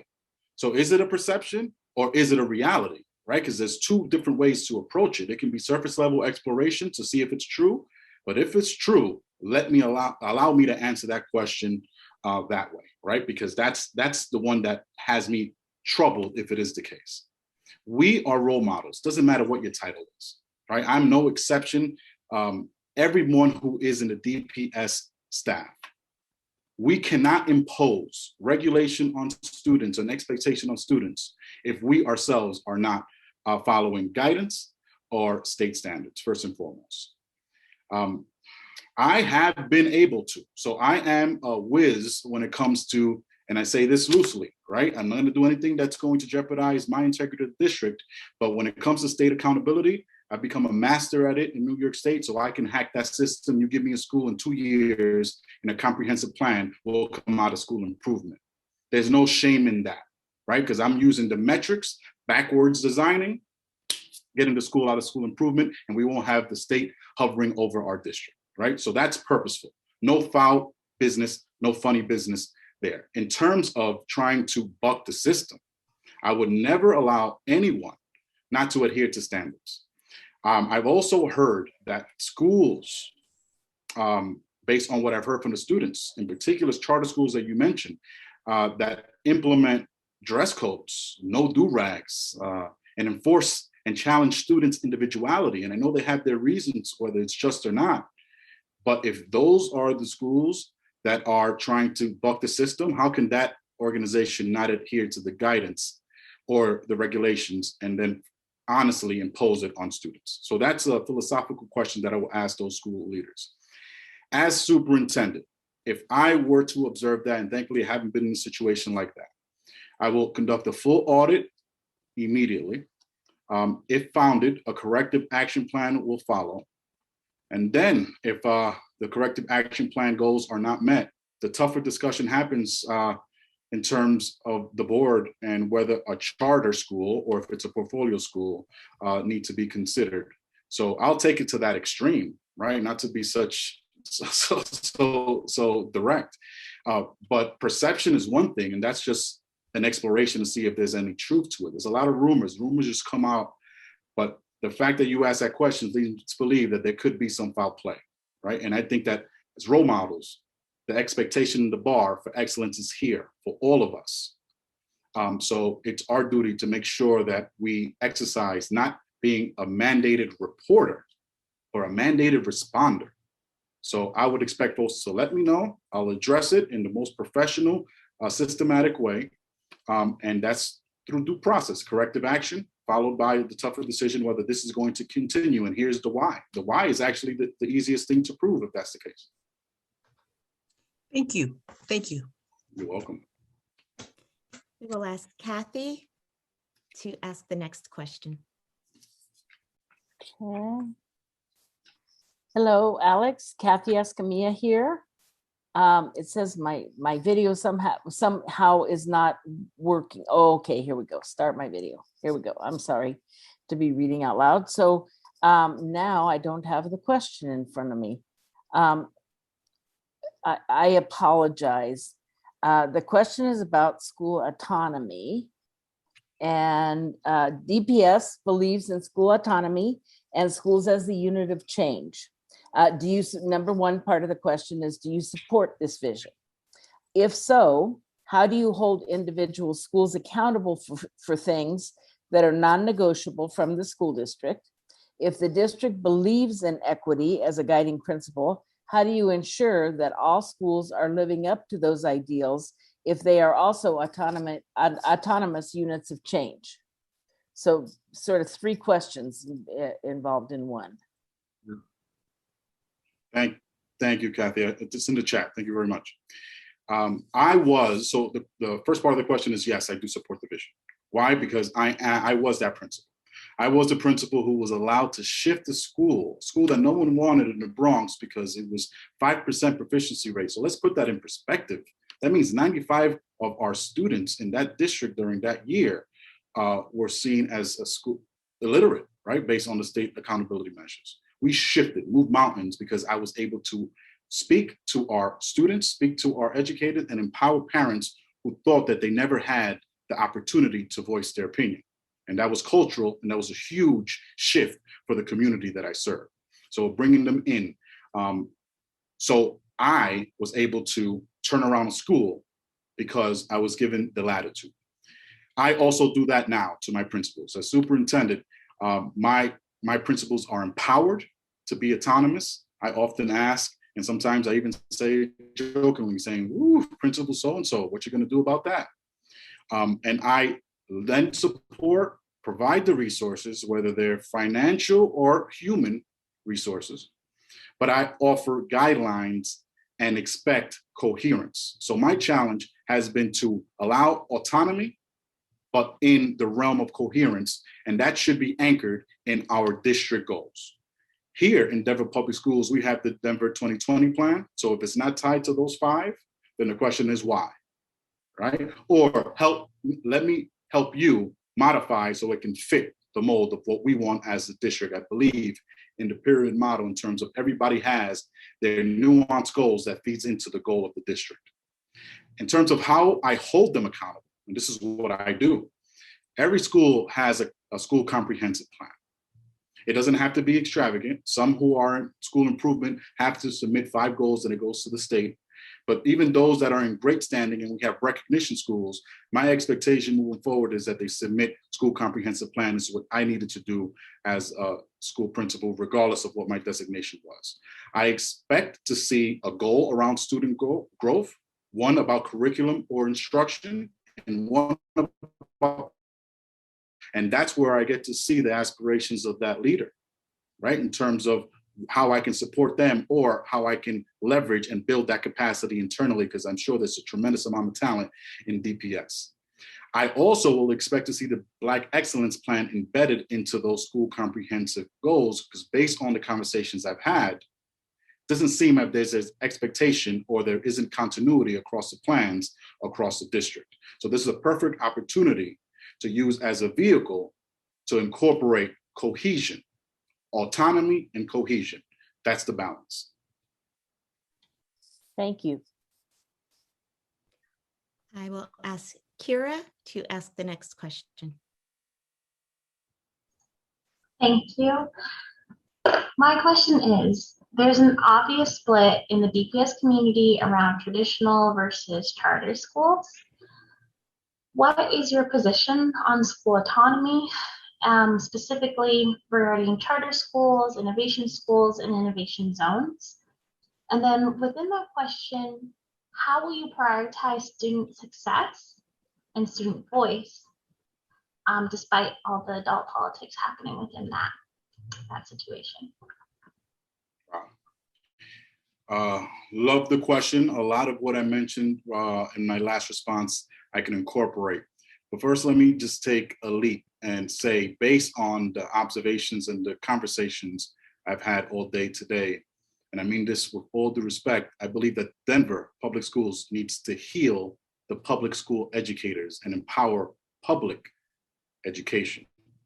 What I've been able to gather is a tremendous amount of internal competition, leveraging students, what goes against my creed, right? When we're supposed to make decisions in the best interest of students, not using students as a tool or mechanism for a bottom line. You know, we're not in Wall Street. You know, our business is education, and our goal is to have student achievement, not to have school success and prestige. So I'm all for options. I want to make that abundantly clear, right? I wish that I didn't have the barriers and I could have attended that school in the South Bronx, and my mom, who didn't have the means, and a lot of what's happening in Denver, I'm sure it's happening just like I experienced, in which the opportunity, because of the constraints of certain households, limits the diversification of schools. However, I'm still all for school choice, and I believe Denver should not be, if it is, anti-charter, since it has deep roots in Denver when Corky Gonzalez founded the Escuela Tlatelolco, which provides an alternative education for Latinos focused on academic, instilling cultural pride. It was built for the right reasons, right? So we as a community need to acknowledge that and ask the question, what has happened that we shifted? And I'm just drawing the conclusions based on the discussions I've had, right? Who am I to impose these as facts? These are just observations. So I want to empower the competition, but it needs to be healthy, and we cannot leverage students. So with that being said, I believe in equity in accountability, and I believe in a level playing field. So it is incredibly unfair if a school has the resources, has the prestige, has the fancy facade to lure students in, and these are the students who, and I hate this term, are the desirable students, because I don't believe in that. I think the achievement of taking a student like I was able to do, who came in mid-year as a sophomore, not speaking a word of English, and becoming valedictorian, is much more than a student who comes with crystallized opportunity. So, level playing field. If we're going to assess progress and success and give labels, whether it's blue or green versus red and orange, then we need to have a level playing field, and it appears as if we do not. How I will leverage that, I would implement the learning partners strategy that we had in New York City, which is the largest school district in the nation. So it worked there, potentially it can work here. I would ask you all to see if there's going to be a nice response to this as an opportunity to cross-pollinate. So can we imagine a portfolio school, an innovation school, a charter school, and a district-led school in a quad for 2 years collaborating? School visits, shared agenda, sharing best practices, and at the end of the 2 years, the goal is that one of those schools could be a red school and they're supposed to shift. My school was able to do that when we had a triad. So the Learning Partners program is an incredible opportunity to build that collaboration and still healthy competition. But my competition with my principals was, wow, you're moving from improvement to recognition. I'm doing the same. How can I support you? So although we wanted to outdo each other, we never wanted the one to go downhill, and we never, ever entertained taking each other's students. So the solution is in the district, like the answer is in the room. So every child succeeds is the vision of Denver Public Schools, right? And number one is great schools in every neighborhood. My question is, how and what are we doing to make sure that we're meeting that first goal in the Denver plan? And if there isn't anything systemic, I think a learning partners initiative, quads, portfolio, innovation, district-led, and charter for a 2-year span, so we can cross-pollinate and share, is a great way to stop the competition and foster connections. All right, we'll have Pamela ask our last question, and then we'll have a few minutes for you to ask the group any questions that you have. Go ahead, Pamela. Can you give us an example of your experience collaborating and empowering racially and linguistically diverse communities? And what have you been able to do to close opportunity academic gaps among students, including students with disabilities? Thank you for that question. In terms of linguistically diverse, I mentioned some. I don't want to reiterate, but I will, but then I'm going to focus, if I can, on students with disabilities. My focus is on achieving equal rights and social justice for all students with disabilities through individual, intimate advocacy. As a system leader, it's my duty to develop systems that advocate at the local district level. But as a superintendent and representative of DPS, it's for lobbying at the state and federal level. Done that in my capacity as a district leader and representative of the Northeast region of superintendents through the ALAS organization when we go to Capitol Hill and we advocated for DACA. I would take the same approach when it comes to our students with disabilities if it hasn't happened already. I believe every scholar needs an individualized educational plan, not just a student with disability. because every learner is different and the needs and how you can reach a student is individualized and needs to be intimately diagnosed. Every scholar also needs an advocate. One of the questions that I ask students when I do my district-led reviews, when I go in to assess the quality of a school, before I even get to the principal, I'm meeting with stakeholder groups. The number one stakeholder group are the students. And the question I ask the students is, name a person that knows you well. And it's a simple question, but it's a tremendous question. Knows you well, knows your passion, your desires, and your struggles, and how have they supported you? And if they cannot answer that question, that tells me a tremendous amount of what's happening or what's not happening in that school. And that's put into the feedback and the evaluation. So student voice can be empowered in DPS. And I've seen through the course of this morning and this evening that there's an opportunity through the process, which is the LEAP process. So using curricula and the instructional model to leverage student voice. And this goes for all students, those multilingual learners and those students with disabilities. LEAP is the leading effective academic practice on how classes are evaluated. In particular, 3 components that I love. I love the student voice component, that is part of the LEAP. So let's empower our student advocacy. Through them, we will know what we need from them. I love the goal setting feature. Let's set targeted goals for all students, our MLLs, our SWDs, all students. And I love the student growth component. So let's measure and let's celebrate. So when I say measure, I'm not talking about school ratings. I'm talking about measuring progress in student growth and then celebrating those small victories. So that's the in, if you will, in terms of DPS. In terms of how I have, as explained, making sure that those intimate questions are asked when I do my school-led reviews.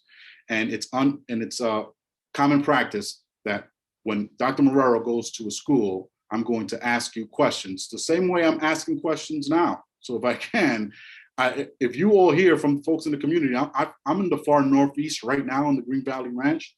And aside from all the construction that's happening, I have bumped into some folks. Many are not DPS residents because I made a critical mistake by booking a place by the airport. So there's a lot of folks who aren't from here, silly me.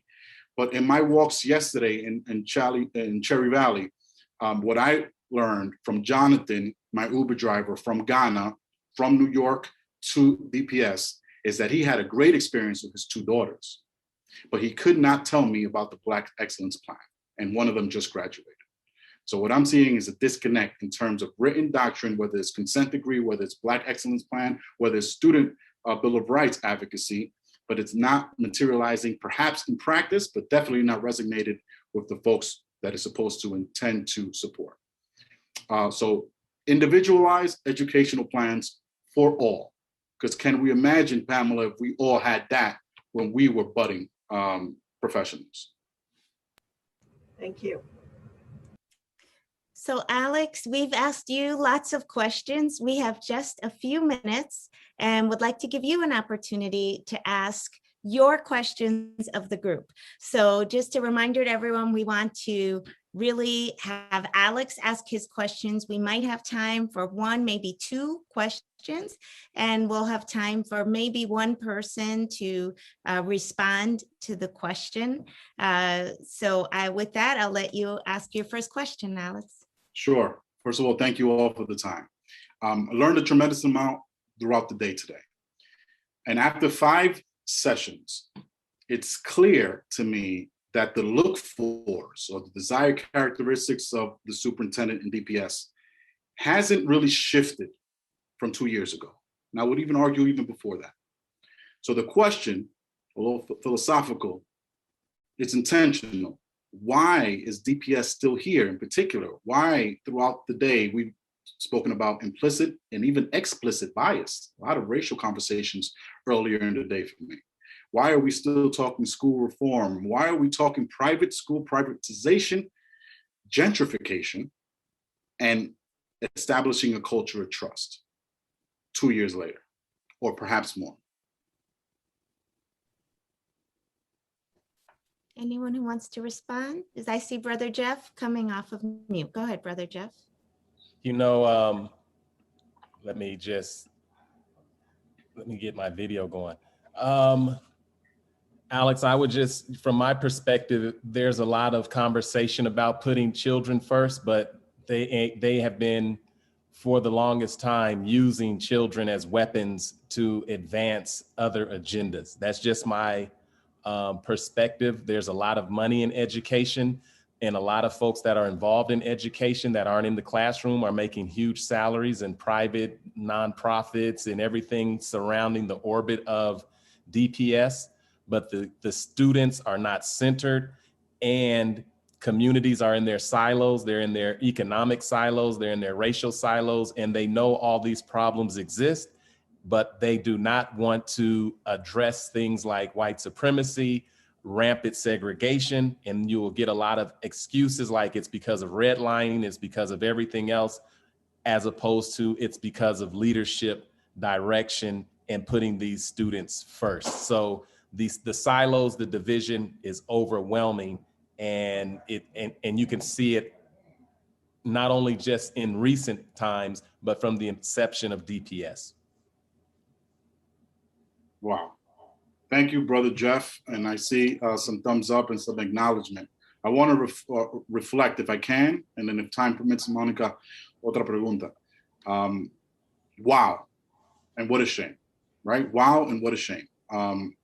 It validates a couple of my wonderings. And I want to just recognize what's happening in our country at the moment, right? In terms of the multiple pandemics that we're dealing with. One is the obvious, COVID-19. And the other that folks are afraid to address, to your point, Brother Jeff, civil unrest and systemic racism. Why are we afraid to talk about it and, more importantly, put things in action to try to address it? I have to say that no matter who the superintendent is, there will be absolutely no movement towards change without courageous leadership. And that means myself, whomever, the board, you all, unified, right? So 2 years of stagnation, it's because of that fear of taking that leap. So the second part to my question is, how willing, and with all due respect, how willing are all members of DPS to accept a civil servant who is going to push back and will be unwavered in support for all students, in particular those that are disenfranchised, and is going to address segregation if it's a part of gentrification and systemic racism? How prepared is DPS for that person? We have about 1 minute, so we can allow one person to quickly respond. Who wants to try? I mean, if nobody's, I was just, Tina, go ahead. I was just gonna say the only quick response is that they are not ready. And I personally don't feel that where we stand right now, that we are in an open place to accept and embrace that person. The people on this committee here, we're ready. And so I think that it brings some challenges. You have some that are and some that are not. Wow. Well, thank you for the transparency. That's what it will take. This group plus more, or else we're never going to get what we need to. It takes much more than the group that's with us. And those who are listening, if you don't like the conversation, then that's part of the problem, right? Because we have to take this first leap in having these courageous conversations and then exhibiting courageous leadership so we can really impact change. Thank you, Tina. Thank you, Brother Jeff, and all. Thank you, Pamela, for the thumbs up, and everybody else. Well, Alex, that concludes our evening with you, our time with you. Want to give everyone the chance to say one final thank you and goodbye. Feel free to take yourselves off mute and on camera. Thank you, Alex. Thank you. Thank you, Alex. Goodbye. Thank you, Alex. Thank you very much. Thanks. Gracias, Alex. Muchas gracias. Buenas noches todos. Buenas noches. Buenas noches. Buenas noches. Thank you, Alex. And Are we having nachos? we're now going to have Andre Wright, our final interview for the evening, and he's going to be joining us. We're getting his sound and camera on.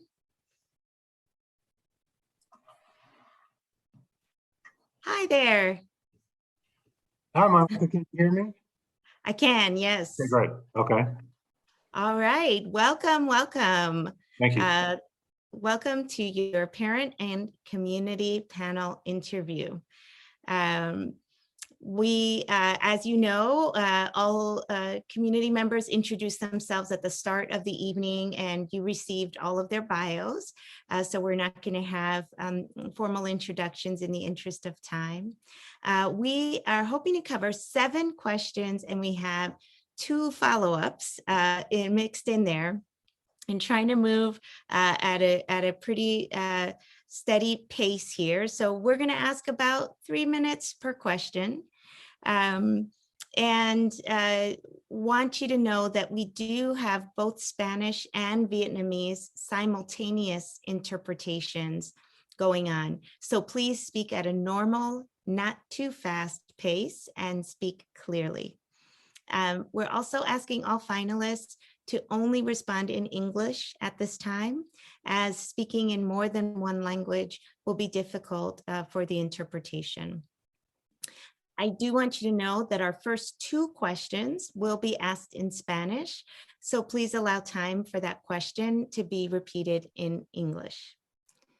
And with that, I will ask Ana Munoz to please ask the first question. Ana? Buenas tardes. ¿Puede darnos un ejemplo de su experiencia colaborando y empoderando diversas culturas, multirracial y multicultural? Y también, ¿qué ha hecho para cerrar la brecha académica de las mismas?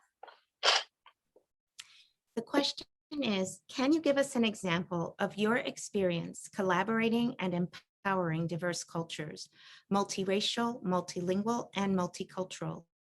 And also, what have you been able to do to close opportunity gaps among students? And I'm going to put this question in chat for you as well. Yeah, thank you, Monica, for that question. So let me just share with folks who may not know where I'm from and the district that I work in right across the street. So Aurora Public Schools represents your question in its entirety, right? We have 130 countries represented, 160 languages spoken. 77% of our students are native Spanish speakers. 42% of our students are second language learners. 87% of the experiences that we have on a daily basis are with non-white students. So we represent a melting pot of students, families, communities, and structures, right? Just from the nature of being in Aurora and being in Aurora Public Schools. So for me, when you ask the question of how have we been able to close gaps, give you a little history with Aurora Public Schools. About 7 or 8 years ago, if you were to Google Aurora Public Schools or even Google what does a turnaround, a possible state taken over district look like, you would have seen Aurora Public Schools. And you don't move schools out of those designated categories or labels unless you change the academic outcomes for children.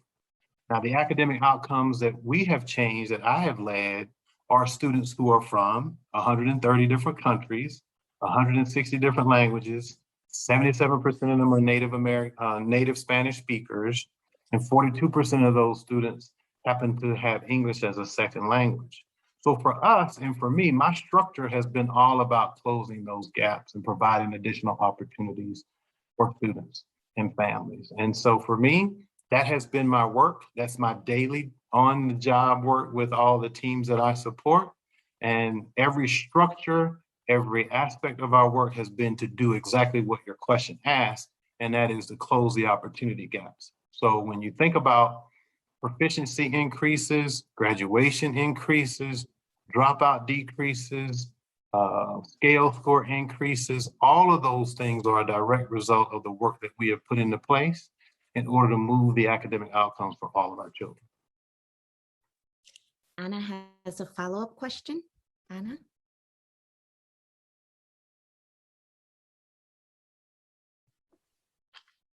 Nosotros pensamos que algunas escuelas en DPS, especialmente las que tienen muchos estudiantes de color, no tienen las mismas oportunidades a los recursos. ¿Cómo aseguraría que todos los estudiantes tienen acceso a estudiar arte, educación física y oportunidades de enriquecer su preparación académica que apoya el aprendizaje de los estudiantes?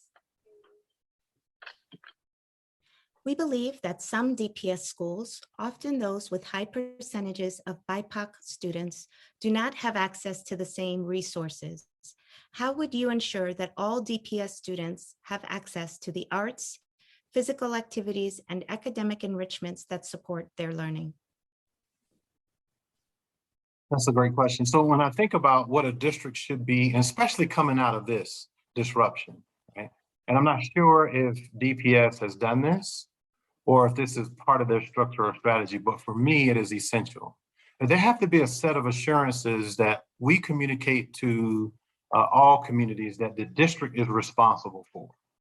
And some of those assurances are going to be exactly around the things that you're talking about. If the community says to me that we believe and we wholeheartedly want to have these opportunities available in every one of our schools, it's incumbent upon me, it's incumbent upon my relationship with the board in order to make sure that that assurance speaks directly to it.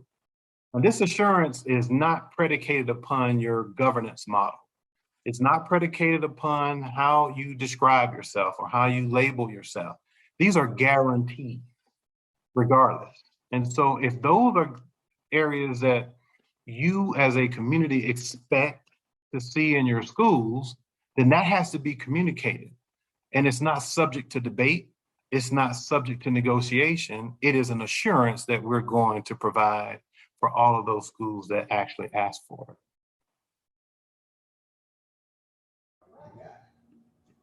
Thank you. I'm going to ask Brother Jeff to ask the next question. All right, greetings, Andre. I've got a two-part question for you. What experiences have you had ensuring that students of color are not criminalized in their schools? And when an incident occurs in the school, what would be your plan to support students' social, emotional well-being?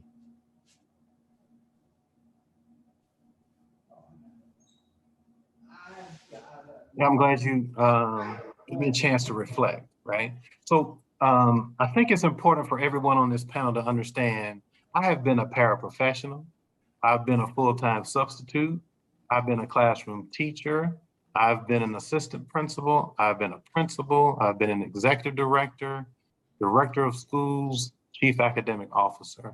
And in all of those categories, right, it has been incumbent upon me to make sure that I am not, as a teacher, right, disproportionately suspending students or referring students, having relationships with students so that I can speak to families. As a assistant principal, I was doing the same thing when I was actually in charge of discipline, right? And for the most part, all the students who were coming to me looked just like me. So my responsibility in all that was to make sure that we were talking about what is the root cause of the disagreement. Because what you will find, Brother Jeff, is that there are a lot of those issues are about relationships or lack thereof. If you dig deep, is this a student-to-student conflict or is it a teacher-student conflict? And if it is, what are you doing in order to resolve the conflict versus providing a punishment? And so for me, I've been doing this my entire career. I did it as a learning community director when I was starting to take a look at all the schools that I served. And it was at that point in time in Aurora was 10, okay? As an executive director in Fulton County, it was 23. So all of those datas and support systems that I had in place challenged the very nature of why students were actually being suspended or receiving these discipline consequences. And so for me, it is, how do I build a structure and a system that is uniquely different, that's about advocacy, okay? In most districts, what you'll find instructional resources or instructional supports that go out into the community in order to support teaching and learning. What you don't find are advocacy models that meet parents, meet community members at the ground level. so that parents know if this becomes an issue, I have someone from the district that I can turn to navigate me through the process. Help me understand what questions should I ask. Those are models that you really don't see, and that's how I lead. I think it is a missing opportunity in all school districts, and that's why you continue to have parents say, I can't connect with the school. I don't know why the school's not giving me the information that I need. I don't understand why there's no opportunity for me to challenge what's happened for my student. And so that disconnects further the community from central office. It disconnects parents from the school, and it really tightens the adversarial relationship that you find. So for me, I believe in an advocacy model. I know what that model looks like. I know how to structure that model. So parents feel and know who their connections are. They know exactly how to reach a solution in a way that makes sense. So for me, that's how I see it. It's building upon areas that have gaps in places that we have shortcomings. And a lot of that you'll find in that data when you start to really dig deep and ask those pointed questions. Okay, thank you. We'll ask Father Dang to ask the next question. And Father Dang, just so you know, I'm Yes, dropping I that saw in that. the chat in case you need it. Yes, I saw that. Thank you so much. Hello, sir. Students often take part in community service hours when they have to, either as a consequence or a punishment, or for admissions to post-secondary education. After school, there are things that we can do to engage students in community services. What steps would you take to encourage students to either volunteer or to give back to their community? So if I understood your question correctly, Father Dang, and I hope I didn't hear what I thought I heard, that we're actually punishing students by sending them back into the community. This is a result of a consequence. And so if that's the case, right, that because of a consequence, now you have to go and do for your community or serve your community supports. Am I hearing that correctly? Actually, like when students, when they let's say they've been punished for what. So let's say if we have juvenile to do drinking, driving, whatever, they have to serve community hours. So instead of only in order to put a rephrase again is students often take part in community service hours because of what they have done as a punishment or something that the court say, hey, this is what you need. Okay. Also versus with their students in order to,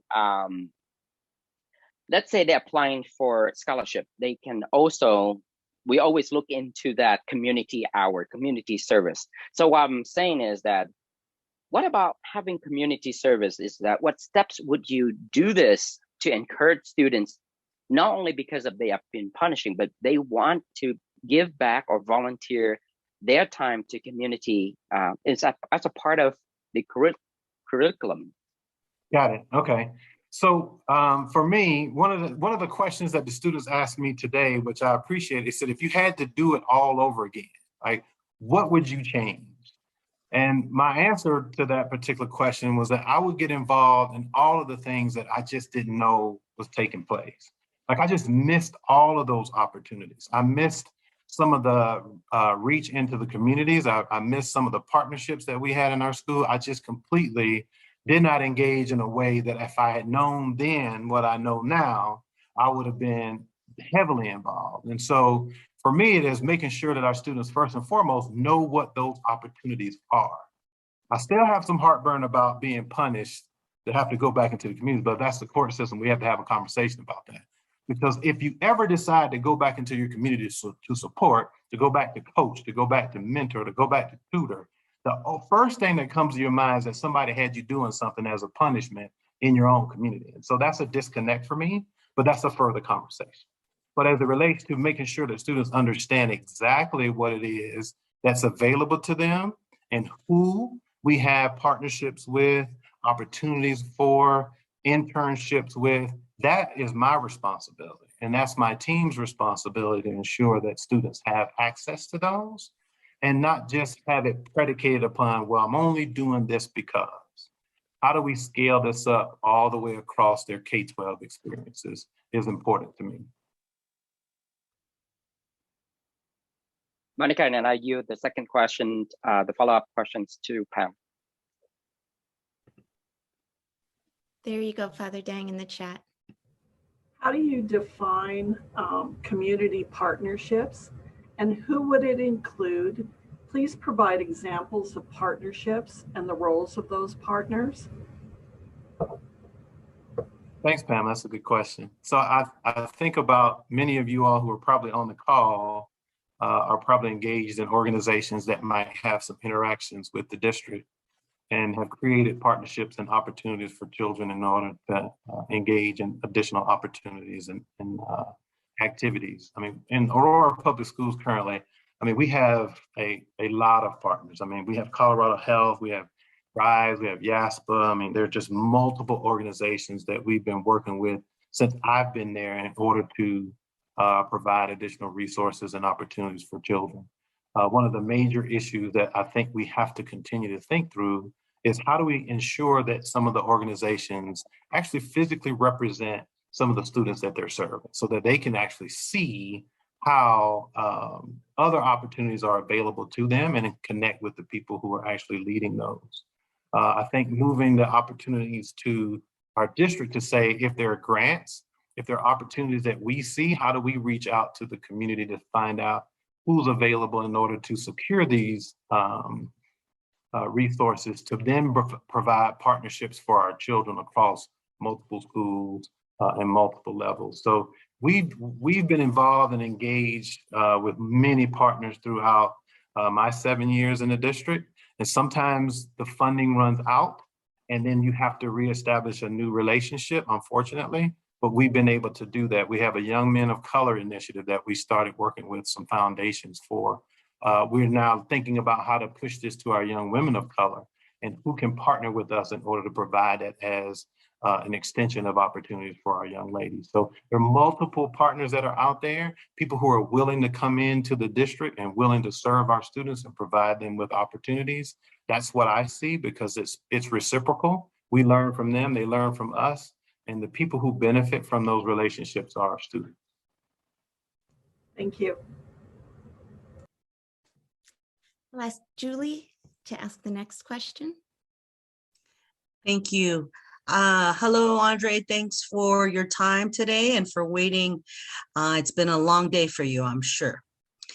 Our question for you is, as one of the most well-funded and largest districts in the state, there is a perception that DPS has tried to buck the system by frequently seeking policy waivers or by simply not complying with state guidance, mandates, and/or standards.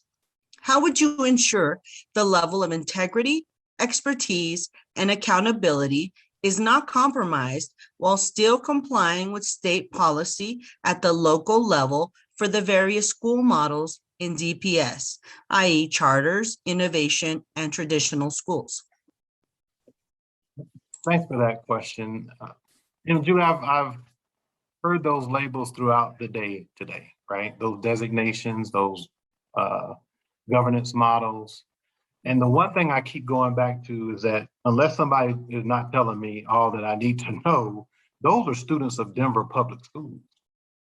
Like, those are our students. Just because they selected to go to a different governance model does not mean we are disconnected from them. They are still students of Denver Public Schools. And so we're responsible to make sure that the resources that come alongside of that are handled in a fiduciary manner that is respectable for one, right, and legal for another, and that we're not, right, losing oversight just because you have a specific designation. That doesn't work for me. But we have structures in place that actually apply an analysis and a lens to how well the student experience is collectively, right? And so we need to make sure that we never take our eye off that, because as I said before, regardless of what your governance model is, those are students of Denver Public schools. And so we will be diligent in that and making sure that we don't lose sight of what our responsibilities are as a district to make sure that we're doing what's best and right for the stakeholders who've invested in us from a resource allocation perspective. Thank you. Our next question will be asked by Kathy. Hello, Andre. Good evening. The question that I have for you is actually a three-part question. So the first question is, DPS believes in principal autonomy and schools as the units of change. First question, do you support this? Do you support this vision? If so, how do you hold individual schools accountable for things that are non-negotiable from the district? So that's the second part. And if the district believes in equity as a guiding principle, how do you ensure that all schools are living up to these ideals if they are also autonomous units of change?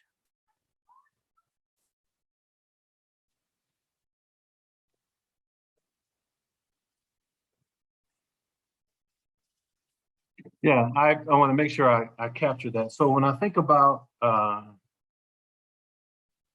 see schools as a unit of change, but I don't see them operating separately from each other, right? And so within the school system, within the school building itself, you have principals, you have teachers, you have support staff, and you have students. My expectation is that all of those groups are working together. I mean, we've heard today how students want voice, right? We've heard today that there is a missing opportunity for students to have some say-so within what happens in their educational experiences. And we've also heard from teachers today that want to make sure that they are being given the things that they need in order to be successful as they reach into moving student achievement outcomes. I've heard from principals today who said that they need support in doing the work that makes opportunities for their students better. So I've heard from three different stakeholders, and I expect that those stakeholders are still having those conversations within their schools in order to determine what their outcomes should be and what those experiences should be for all of the students that they serve. So it's not an individual who moves a school. I don't buy that, right? It's a collective, right? And in that collective of those three groups that I talked to you about, as it relates to accountability, Kathy, for me, I operate from a premise of what's tight and what's flexible, okay? I don't bend on what's tight. When we determine what's tight, that's what it is. This is what we're gonna adhere to. This is what we're gonna make sure that we're doing every single day. And this is an assurance that we're gonna make sure that we communicate out to families. What's flexible is in your context, how does this play itself out? And here's the room that you have to be flexible within that construct. That's accountability for me, because I'm not taking away autonomy, so to speak.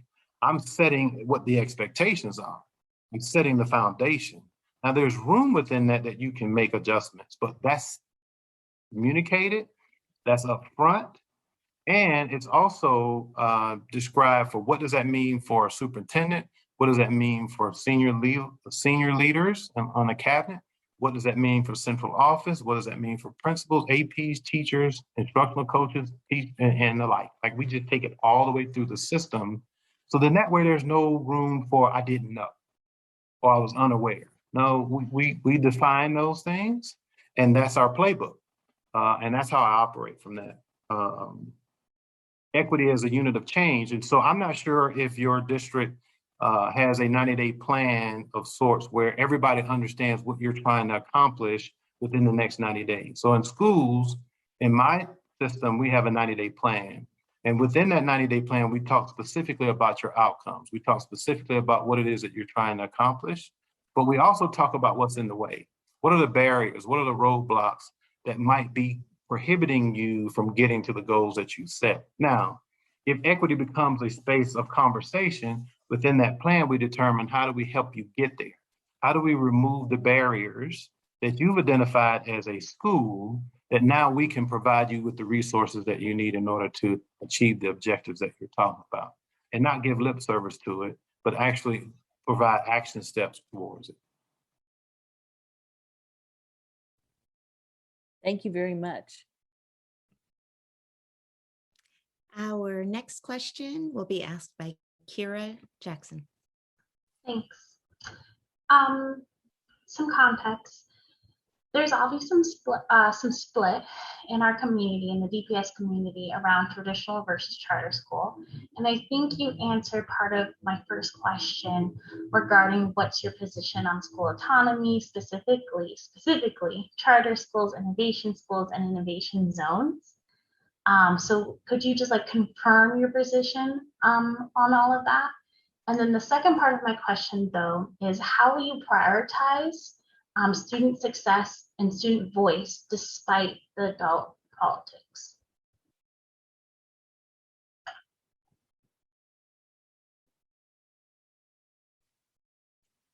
Yeah, so Kara, I currently have the same construct. Right? I just don't have as many. We have charter schools, we have innovation, we have an innovation zone, we have pilot schools, we have district-run schools. So I deal with the same nuances that you all deal with. The difference is that you have a larger scale of those than I currently do in my work. However, for me, it is making sure that I understand exactly what the whole child experience is in all of those schools. And so that's important to me, right? It's not just about test scores, but what it's about is being able to define what that experience is in multiple criteria. Now, don't get me wrong, right? Student achievement outcomes are one portion of our analysis. We do school quality reviews. That's a focus for me. That's how I see my ability to get in and see exactly what is happening in our schools in order to determine, right, what the next steps need to be. How well is this school providing a wholesome experience for our children?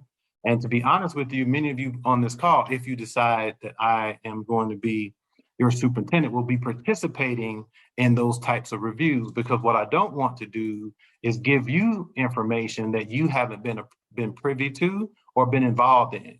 These opportunities bring the community actually into the building.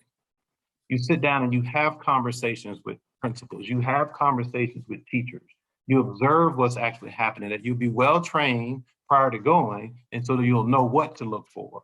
But that's a way to make sure that whatever message goes out as it relates to how we as a district are providing those opportunities for children will come from a centralized place. It won't come from Facebook.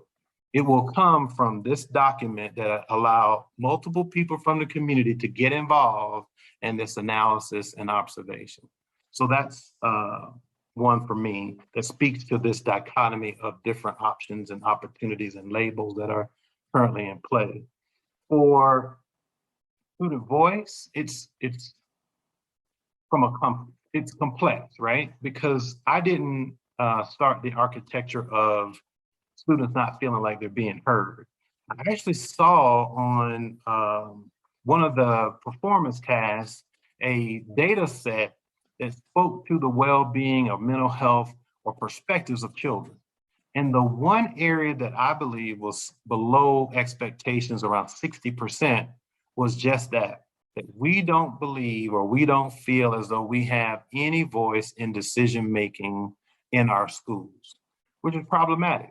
Because not only did they call it out in that document, but they called it out as I talked with them today as well. And so we have to go back and revisit, why is it that students feel that way? And what is the 360 feedback loop that should be inclusive of their voice?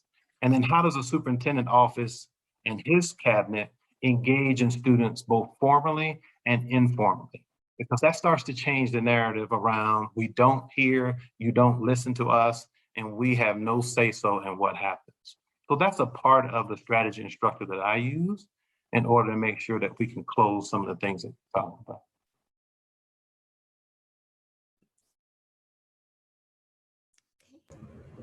Our final question is going to be asked by Pamela. And then Andre, we're going to give you an opportunity to ask the group some questions of your own. Pamela? Can you give us an example of your experience collaborating and empowering racially and linguistically diverse communities? And what have you been able to do to close opportunity gaps among students, including students with disabilities? Yeah, and I'll go back to, Pamela, our district represents all of the aspects that you're speaking of. And so our change in our structure, our change in our strategy that I was able to lead has led us to increases in multiple categories, right? From being able to establish a family advocacy unit, an engagement unit, so that they could then start to reach into families and create relationships that went way outside of what we were normally doing. And that was a gap for us. We have a welcome center for our refugee families, but I challenged our district to say, well, what do we have for other families?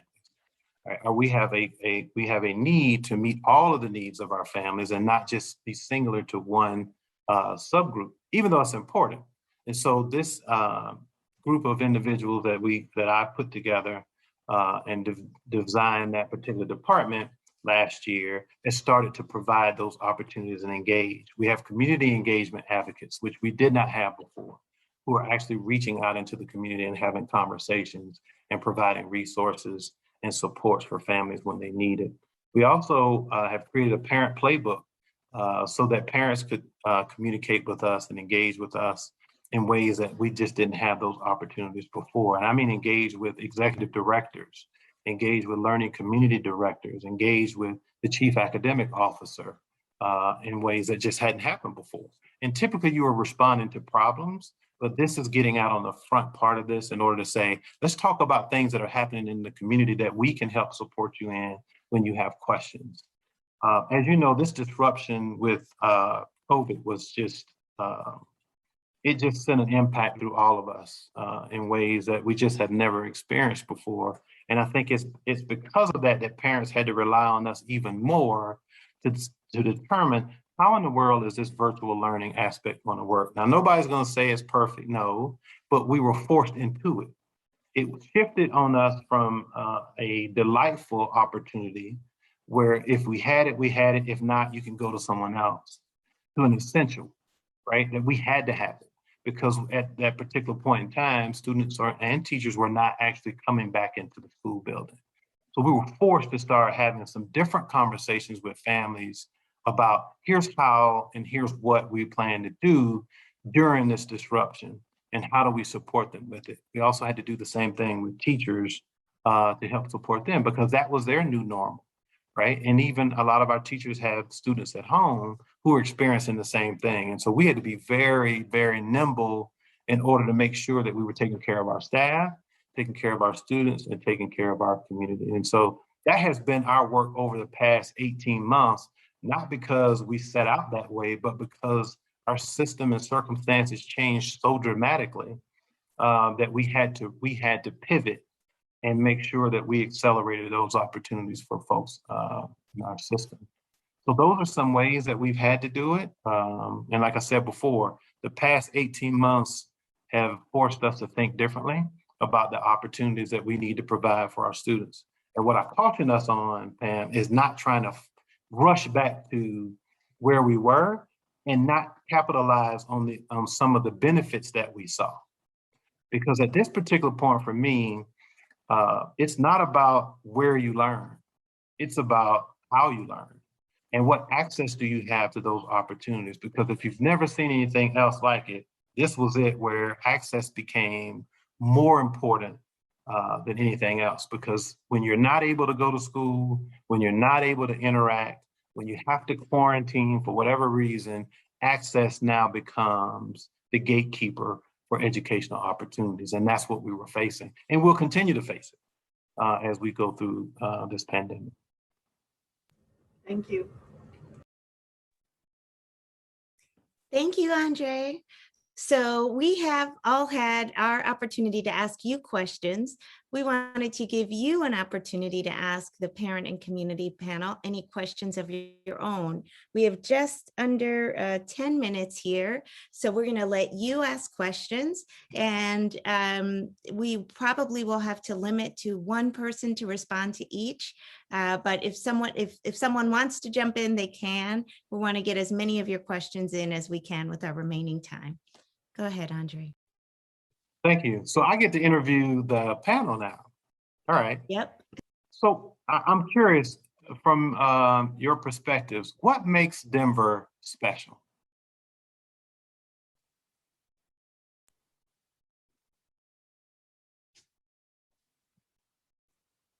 Go ahead, Father Dang. I thought I saw you coming off mute. Yeah. What makes Denver special? Well, first and foremost is maybe I asked myself, what's Denver special? I was assigned as a KU chaplain in Lawrence, Kansas. And then when I came to Denver, and I learned that this city, this county had full potential. The growth, the community diversity. I mean, that's all I could ask for. And I see the potential in our young people, in our own people, in diversity community, diverse community. And I think that Denver has a lot of potential and has the growth that we are so proud of. So we are hoping to invest in our children, in our future. So that's why, for me,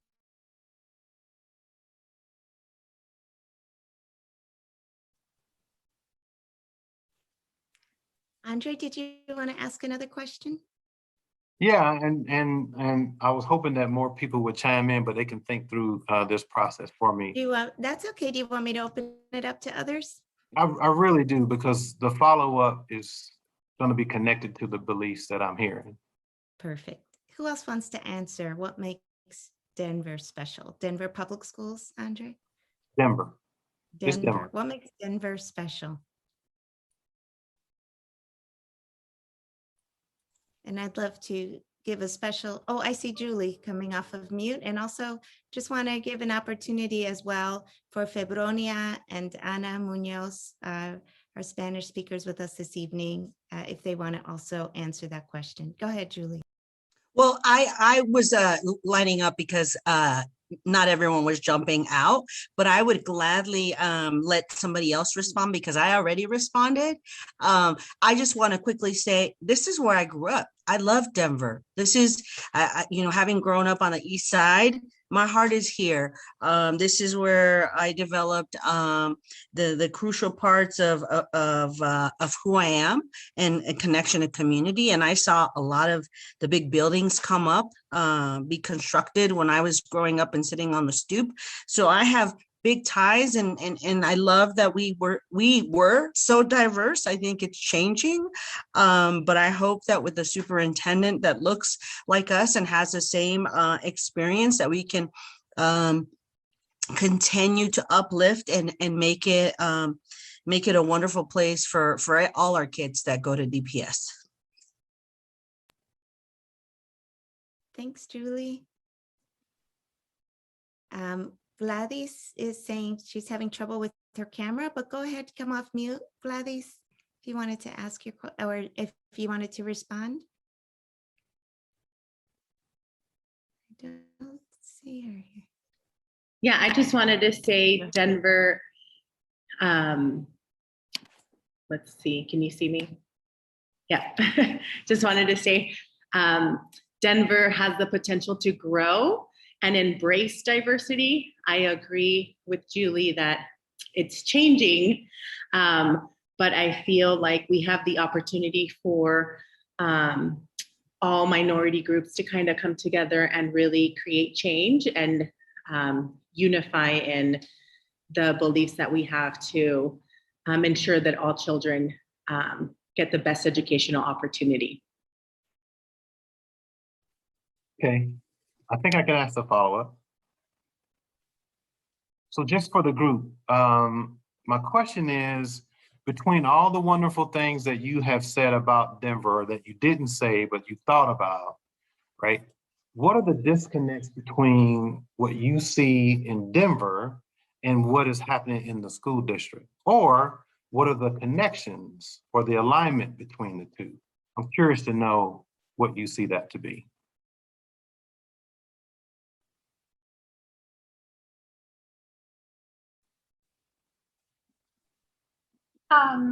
One thing, and Julie talked about, Gladys talked about it, but definitely like the potential to come together. There is still a lot of division within our community. Again, I'm from far northeast Denver, out here like Montbello, Green Valley Ranch area. So the division that we see within our community is also reflected in our school. That's something that we definitely see. But the good things that we see, I think also is just, yeah, there's a lot of diverse folks out here. Just, I don't really see us actually coming together and working together as well as we could be.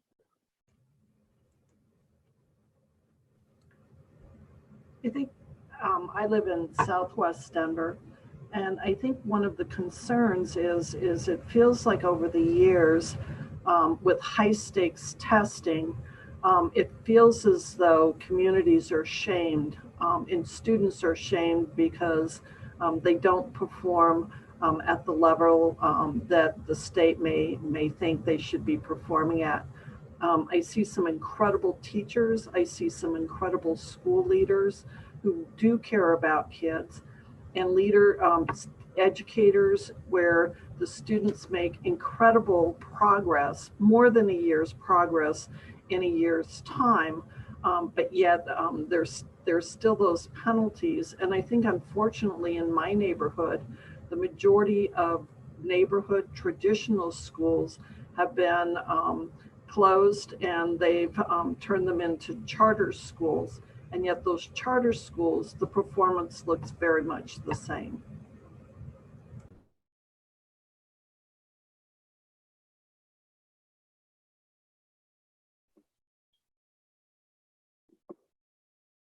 A ver si entendí la pregunta. A mí lo que me gusta de mi comunidad es que si trabajamos juntos, si tratamos de apoyarnos entre maestros y escuelas y estudiantes, las escuelas pueden salir adelante. Y una conexión con DPS es que últimamente hemos trabajado a hacer peticiones pues en apoyo de nuestras escuelas para mejorarlas, y hemos estado teniendo resultado. Entonces creo que lo que más importa en este momento es como padres o familias nos involucramos en las escuelas para lograr hacer cambios en cada una de ellas.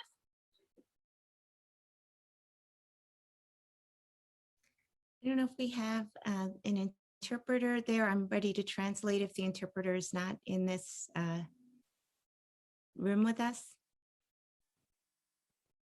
So what Ana said is, you know, she thinks she understood the question, and if we work together to support our schools, and she mentioned teachers, students, and I believe she said families working together, that would make a difference. She said that we have worked to make petitions to improve our schools, but really haven't been able to see the results yet. And so it's most important for us to be working together in this regard. Andre, we are at time. So I'm going to allow everybody to take themselves off mute and on camera to go ahead and come back and say thank you to Andre.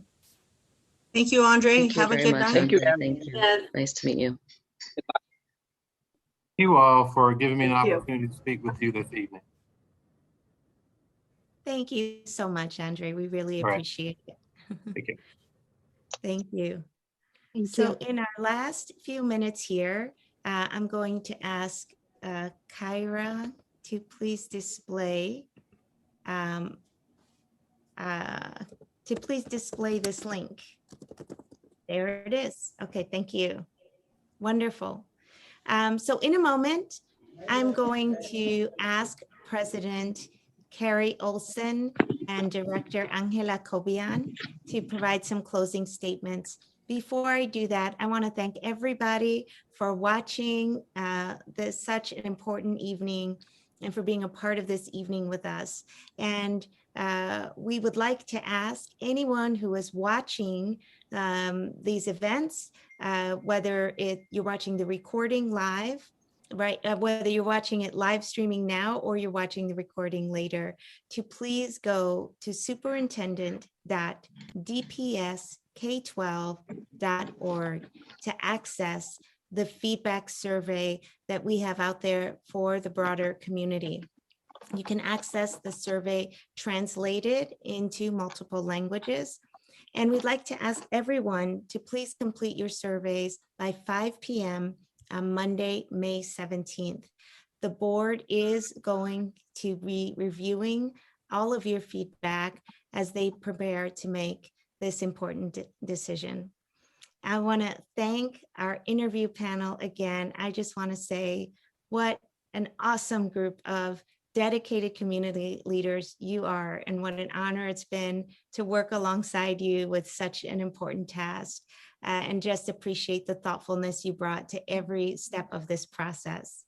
And with that, I'm going to turn it over to President Carrie Olson and Director Angela Cobian to make some final closing statements for us. Thank you so much. I first of all would like to thank the ALMA team for taking the board's idea of really engaging the community in a meaningful way and gathering their feedback, taking those dreams that we had and putting them into reality, knowing that we've had 64 people involved in panels, or will have by the end of tomorrow, is really meaningful to us. So thank you to the ALMA team for all of your hard work.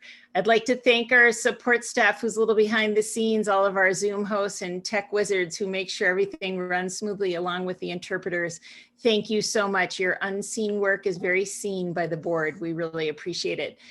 But we would just really like to thank, again, echo what Monica just said on behalf of the Board of Education. Thank you so much for being here tonight, all the panelists. It's been fascinating. I've been with this process since 8 o'clock this morning.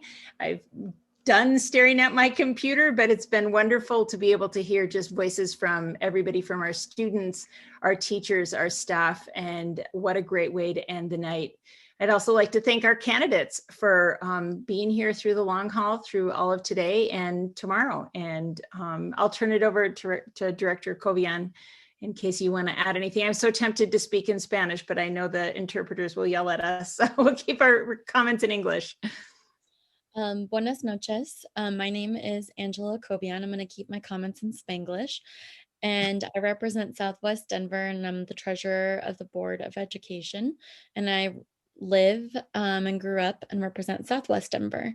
And I think to add any kind of closing remarks is just a deep appreciation for the combination of people who are on this call. I think that the calling out of divisions among the community that we heard people say tonight is correct.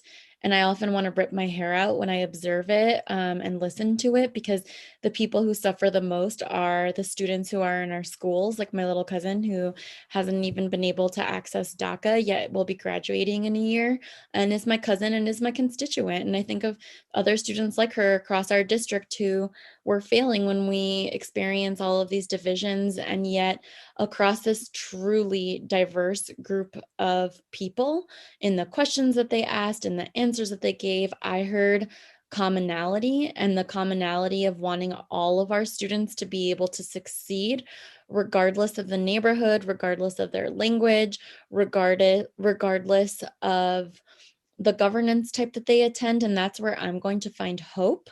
And also a little bit of anxiety, because all three of the finalists who spoke tonight were amazing. And so we have a hard job ahead of us as a school board, but I'm so glad that we have a community of people who are here to speak their truth, ask hard questions, and also who we know are going to support the board and the broader community, no matter who we pick, because we all need to make sure that the next person who leads the district has the support to do so. So huge thank you to the people who are here tonight, spending their time and their evening with us, making sure that everybody has access to speak and or be heard, whether that's through ACL, whether it's in Vietnamese or in Spanish. Just a deep appreciation for that, and looking forward to making sure that the board works to make sure that we sow those divisions that we've heard of tonight and get behind whoever we select, because again, the people who have the most to gain and the most to lose are people like my little cousin and the other students in the district. So thank you. Thank you. Thank you, Angela, for those wonderful words. And we would just like to remind everybody who's watching, we thank you as well. I've been watching some of the comments come in already on our spreadsheet that we have, and I'm reading them. So if you watch videos, we really would like your feedback, and we thank you. The Denver education community is deeply involved in this, and we want to hear from you because we all want what's best for our students with strong academic outcomes and strong school engagement. So thank you again so much for being with us tonight. And with that, I'll turn it back over to Monica. Thank you so much. And that really concludes our evening. We really look forward to all of your feedback and look forward to your continued next steps from here. Thank you so much, everyone, and good night. Thank you. Good night.